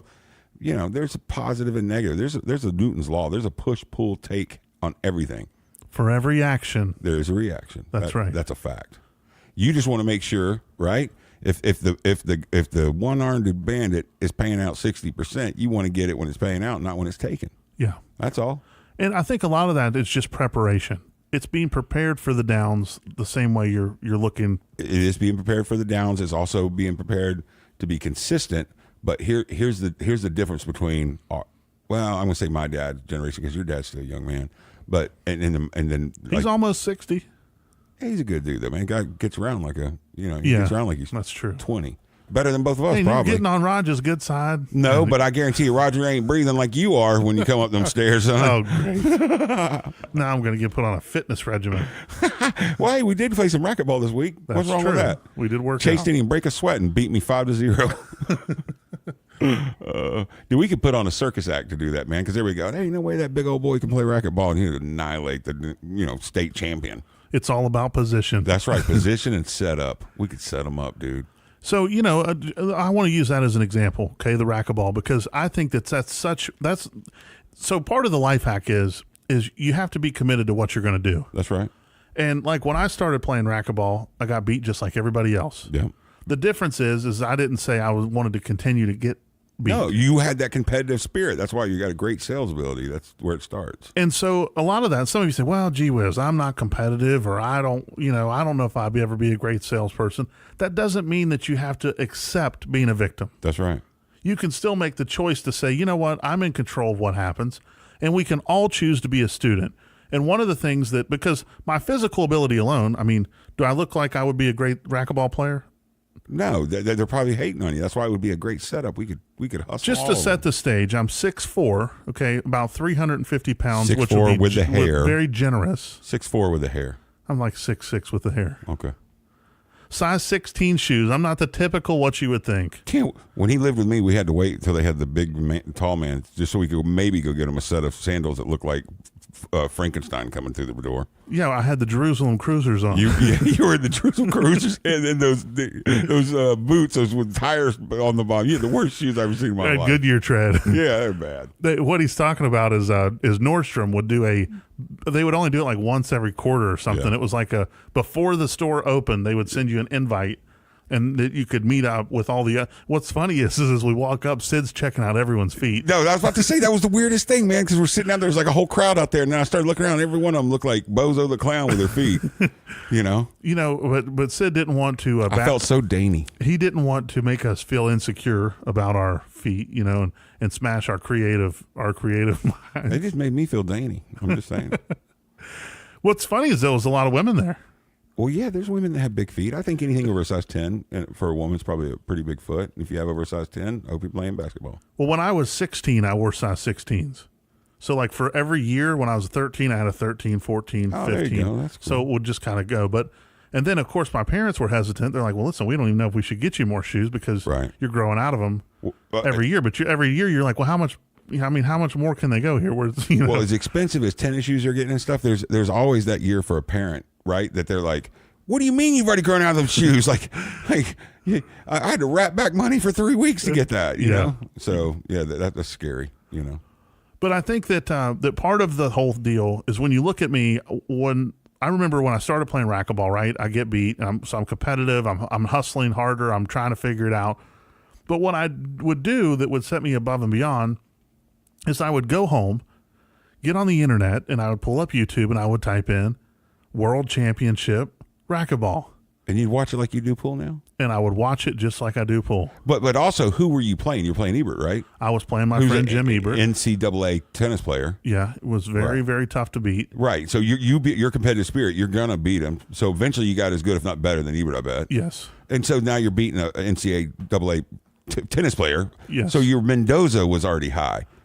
Here's a really this is a little off topic, but it's really funny. So when we're in Georgia, yeah, I moved down there and I played a lot of racquetball at a place called Lifetime or LA Fitness. Yeah. I'm the one that played with you. Yeah. And then when I moved down to Sugarloaf, there was a Lifetime Fitness that was closer, and I went squash. there. But we didn't know that. Yeah. So when I signed up, I said to the guy, the salesman, I said, "Hey, do you got racquetball courts?" He's like, "Oh yeah, we got racquetball courts." Yeah. So I sign up, I play, I walk back there with my racquetball bag, and I start looking at the court, and squash courts are smaller. They have a 10 that kills the ball. Yeah. It was just, and I walk back up front. I go, dude, those aren't racquetball courts. Do you not remember that's the only reason I even got my rackets back from you after you stole them was because you found out it was squash and had to buy new rackets? So you're like, oh, yeah, you can have them back. you done took the whole bag and everything with you like they were yours. Well, That and what cologne was that? I don't know about that. No, it was a good cologne. What was it? I don't remember. I go, man, you got to smell this. One squirt, and all of a sudden I never saw it again. I don't remember. It was the black bottle. It was one of the. It wasn't Jay-Z, but it was a Mont Blanc, Chris Brown. No, not Chris Brown. I don't know. Oh man, what was it? And I'll think of it, but it'll I don't come know to because you. I didn't have it after that day. I showed it to you. So the point of the story here is that Chase will steal your cologne. No, I'm no, sorry. I'm no. hung up on it. I can't get over it. But I was saying that. So I'm like, gee whiz, what is squash? So I go back there because you can't play racquetball, and I'm like, well, let's get a squash racket. And then I'm like, well, what are the rules to squash? And dude, you're wailing on the Purple Pro rackets balls right now that are fast, right? Yeah, I do use the pro balls. So going to squash was like Squash, and so most of you listening probably have no idea what squash is, and that's because it's mostly played in Europe. Yeah. But it's same thing, same kind of court. It's a racket sport on basically a racquetball court. Yeah. And the ball's dead though. So it's like it as it warms up, it actually gets faster. As it warms up, it gets faster, but the ball when it hits, it dies. So it's like a knuckleball. Yeah, there's more running and there's more strategy because. Like in racquetball where the ball's flying everywhere, in squash, it's a lot more strategic. Yeah. So funny enough, I read the rules and I decide, well, I may as well figure out how to become a squash player. I swear I can do more useless things than anyone. Dude, on the I was planet. with you when all this happened. You're talking like as if I wasn't the guy lapping in the lap pool with you. I didn't know you were there. Yes, I had a fitness. Dude, I paid that thing. I moved out of Georgia and was still paying that membership fee there. Yeah. So during this, I remember as I got better at squash, I went down there and the same thing. I would watch the World Championship squash, and I'm like strategies and shots and moves and all this stuff, which is always being a student of what I'm watching, right? Like I'm not just going to accept, because if you go watch the guy who's no good, you can only be no good. That's right. You want to watch somebody who's better than when you go watch the world champion level up, and baby. you say, well, how, let me find how they do that so I can do it. And I'll never forget. So they moved me up to what they called A class in leagues. I started playing squash leagues. And A is the pro division, right? Well, the problem is I was very fit then. Yeah, you were. I was maybe 220 or something like that. And, so long wingspan, could really move and get the ball. Well, there's this guy there, and he's warming up before leagues, and he says, there's like a challenge court, and I'm in there, and he says, well, you mind if I jump in? I'm like, sure, to go ahead. I was wearing everybody out. I mean, everybody. And this guy wears me out. So it gets down to where it's like game point and you win by 2. We go back and forth, back and forth, back and forth. He finally edges me out, right? Right. He's a gold medalist squash player from like Costa Rica. Yeah. Right. Sponsored by Wilson and all this, which I didn't know that. I'm just matching up with the guy. Right. And so then I'm like, dude, let's run it back. Cause I'm like, I just had you like right on the brink. Yeah. Like you wouldn't be able to say you beat him. Like I can get you. Yeah. And, but man, I never felt cardio like Right. I did playing that guy. And it was just but I think that just competitive shows spirit pushed you past your limit. And it just shows that like, it's all about the commitment and the decision we make to say, because most people are like, well, I tell people all the time, pull it up on YouTube and look at it. Oh, I don't feel like doing that. Yeah. Okay, then you don't really want to know it. But it's also your will to win. The will to win is what creates. That's the reason why you learned sales. That's the reason why because you were more afraid of losing or somebody beating you that bad and being better than you were embarrassing yourself saying the wrong thing being in sales. That's true. Right? Anybody that's like, man, I just don't know what to say. I'm nervous like that. I'm like, do me a favor. Go tonight and go karaoke. Anything Prince. And you won't be embarrassed to walk in and talk and sell ever again. One of the things that they teach you in leadership is putting yourself out there, right? Yeah. So do you know what the number one thing people are afraid of is? Uncertainty. Failure. Nope. You're close, though. Uncertainty. Now, when I say scared of, I'm talking about like it could be being burned alive speaking. Or being drowning. Public speaking. Number 2 is being burned to death. Oh, is it? Number 3 is drowning to death. Mm-hmm. So people are more afraid to public speak than they are to be burned alive. Well, I mean. So guess what they teach you at leadership school? How to get burned? No. How to Walk on They Fire. put you right up in front of everybody, Yeah. and they tell you to give a 60-second speech on punctuality Yeah. with projection, screaming it as loud as you can. Yeah, get it out. So I got up there, and in this moment, I realized, because I'm like, this will be a breeze, Yeah. right? 60 seconds, punctuality, no problem. Yeah. So I jump up in front of the entire class, 50 strangers, and they're like, if you don't scream it, you fail. And you do it again, and you do it again, and you do it again. Oh, you're going to participate. You're going to participate, and you go until you get it. Ooh, so I love that. That's the way they do it. Yeah. Well, so I get up there, and I'm like, okay, I got to get amped up, right? Like, I can barely do a woo, so you can imagine this isn't in my comfort zone. Mm-hmm. So I shout out as loud as I can, projecting. But I've never realized that when speaking, when you're screaming, guess what you can't do? Process thoughts. Yeah. So normally when I'm public speaking, I can just talk and my brain's flowing just like we're talking now. Mm-hmm. When you start screaming, all that goes out the window because you're thinking about screaming. Mm-hmm. So I'm up there and I'm like, you got to be punctual because it's punctual. I bet you I said punctual. It had to be 120 times in 60 seconds. And when I got done, they passed me. Yeah. They were like, it's Were you not the first one or the? I was first. Oh, yeah. And the whole thing they would always say is, it's okay to be first. Yeah. You know, and so, and then as you became more of a leader through the class, then they would want you encouraging the others to be first. Yeah. And like as a leader, you'll make sure that I like it. that they get there. But like in the beginning, they always say it's okay to move quickly. It's okay to be first. Yeah. That's how they phrase it. But Hey, just so people know about leadership course that we're talking about. Chase went to this and it was in Vegas or somewhere out of Vegas, right? Alamo, Nevada, next to Area 51. Yeah, and let me just say this: it was probably one of the epic trainings you ever had, and people that you knew would come back and like leave their families and move to the Caribbean. I mean, it's like life changing, like Very life changing. Yeah, it was very psychological, and you came back a new man. That's for sure. I loved it. The person who created it was actually the wife did like psychosis, and the husband worked for the CIA. Oh wow, we got double there, huh? And he was all over the world. So what they would do is they train like a lot in. What do you think the chances are we got a Manchurian Candidate now? You've been hanging out with him. Who? Manchurian Candidate. Oh. I bet they sent some vibes into your brain. Well, they could have, but what was interesting about it is that he themed it after. So there's like Leadership Breakthrough 1's the first one. Then there's you go back for more courses. Yep. And I'm a master graduate of there. I'm very proud of that. But the first one had what's with the like the swords, the ninjas. Yeah, samurai. You know what I'm talking about? Yeah. Yeah. The samurai. The whole thing was based around. Because he lived all over the world. He lived in Right. China and been in these different parts. And he realized that like implementing principles that the samurai would use. Yeah. And one of the sayings that they would always use and they talked about was the dash. Mm-hmm. And so I always thought it was interesting because they said, it's not about what happens.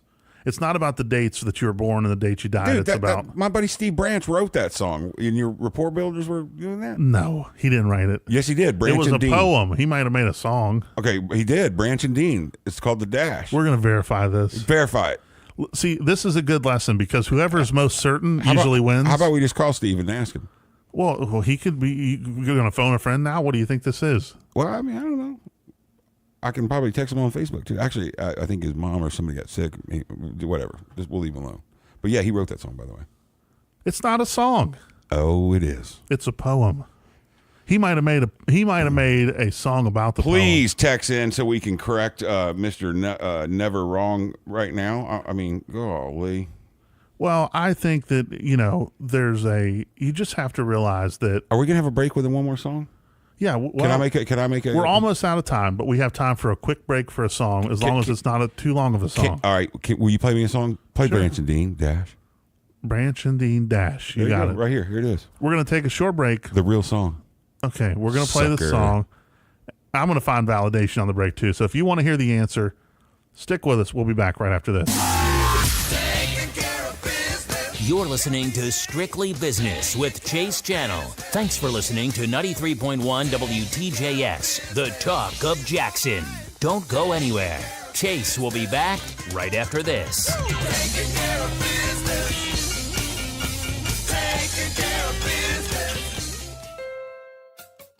What words come to mind when you think of Honda? Reliable should be one. Fun, that's a good one.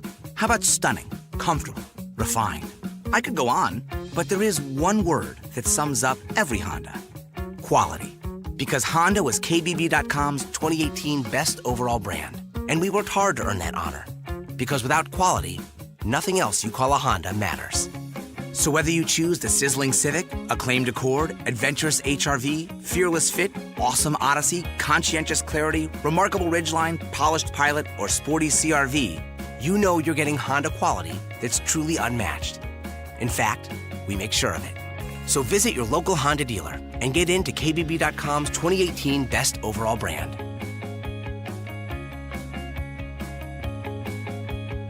Based on 2018 Brand Image Awards from Kelley Blue Book. Visit kbb.com for more information. What's up, Jackson? It's Chase Channel from the Chase Channel Show.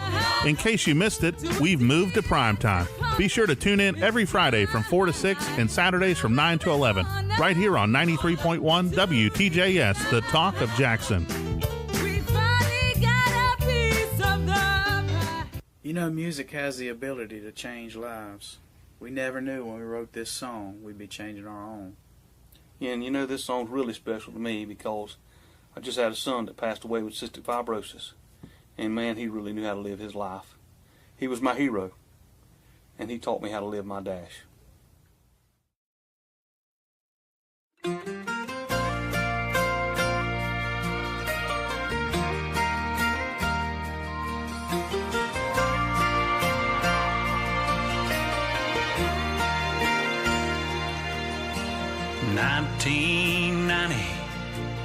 -2013 was written and granted above rest in peace. Those two little numbers with a line in between got me thinking about how much that little line means.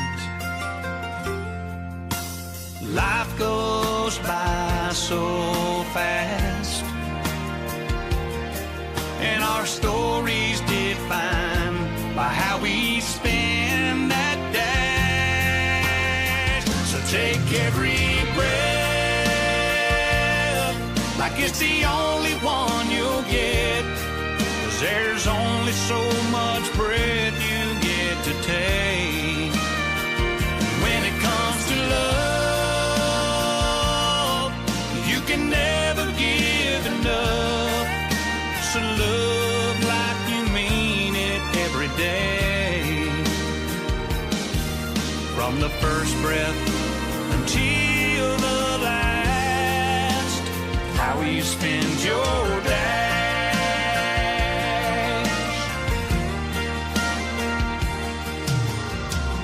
We rejoice when a baby's born and opens up his eyes.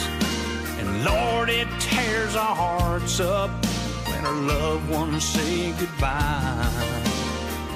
One moment there's a future, and another that's your past.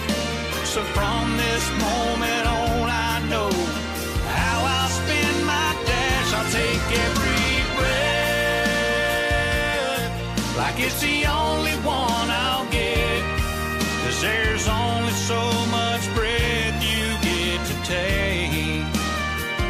When it comes to love, you can never give enough. So love like you mean it every day.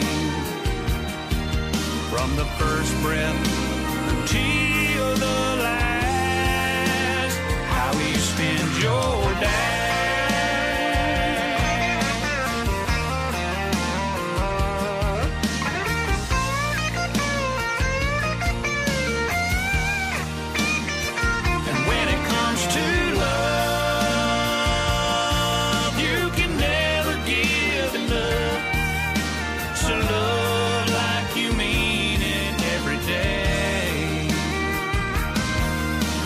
First breath until the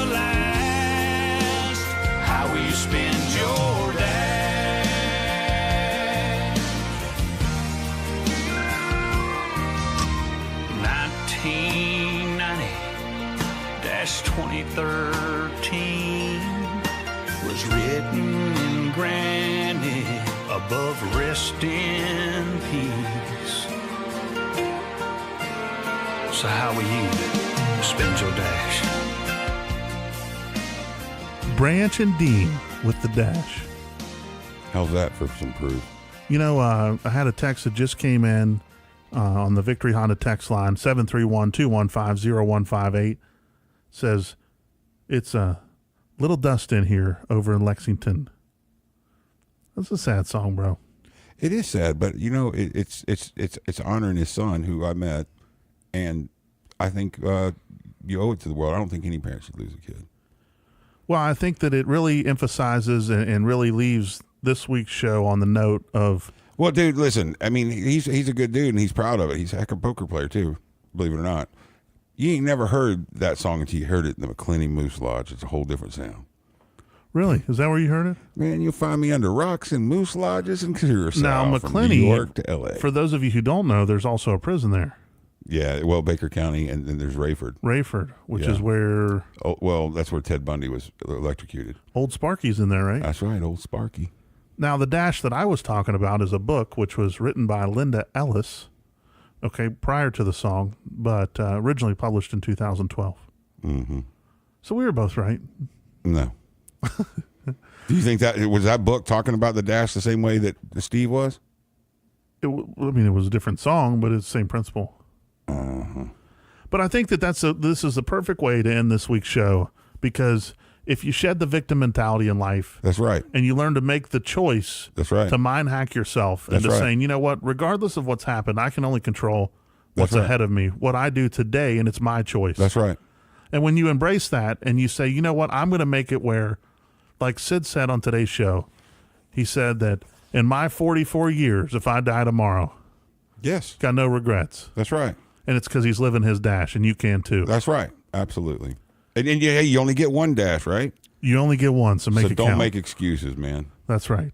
If you're just now joining us, don't worry. You missed out on a great show, but you can catch the replay tomorrow morning from 9 to 11 right here on 93.1. Or as always, if you could go over to, if you have an iPhone, just click the podcast button. It's on all iPhones. Type in the Chase Channel Show. Be sure to click subscribe.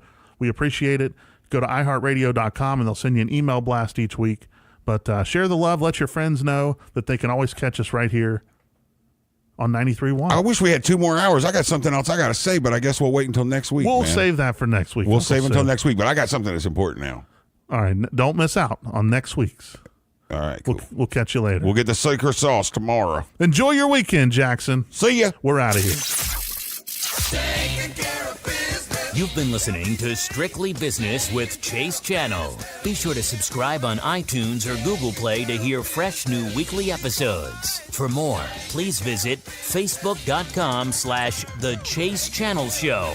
That's facebook.com/The Chase Channel with 2 N's and 2 L's show. Until the same time next time, keep it right here on 93.1 WTJS, the Talk of Jackson.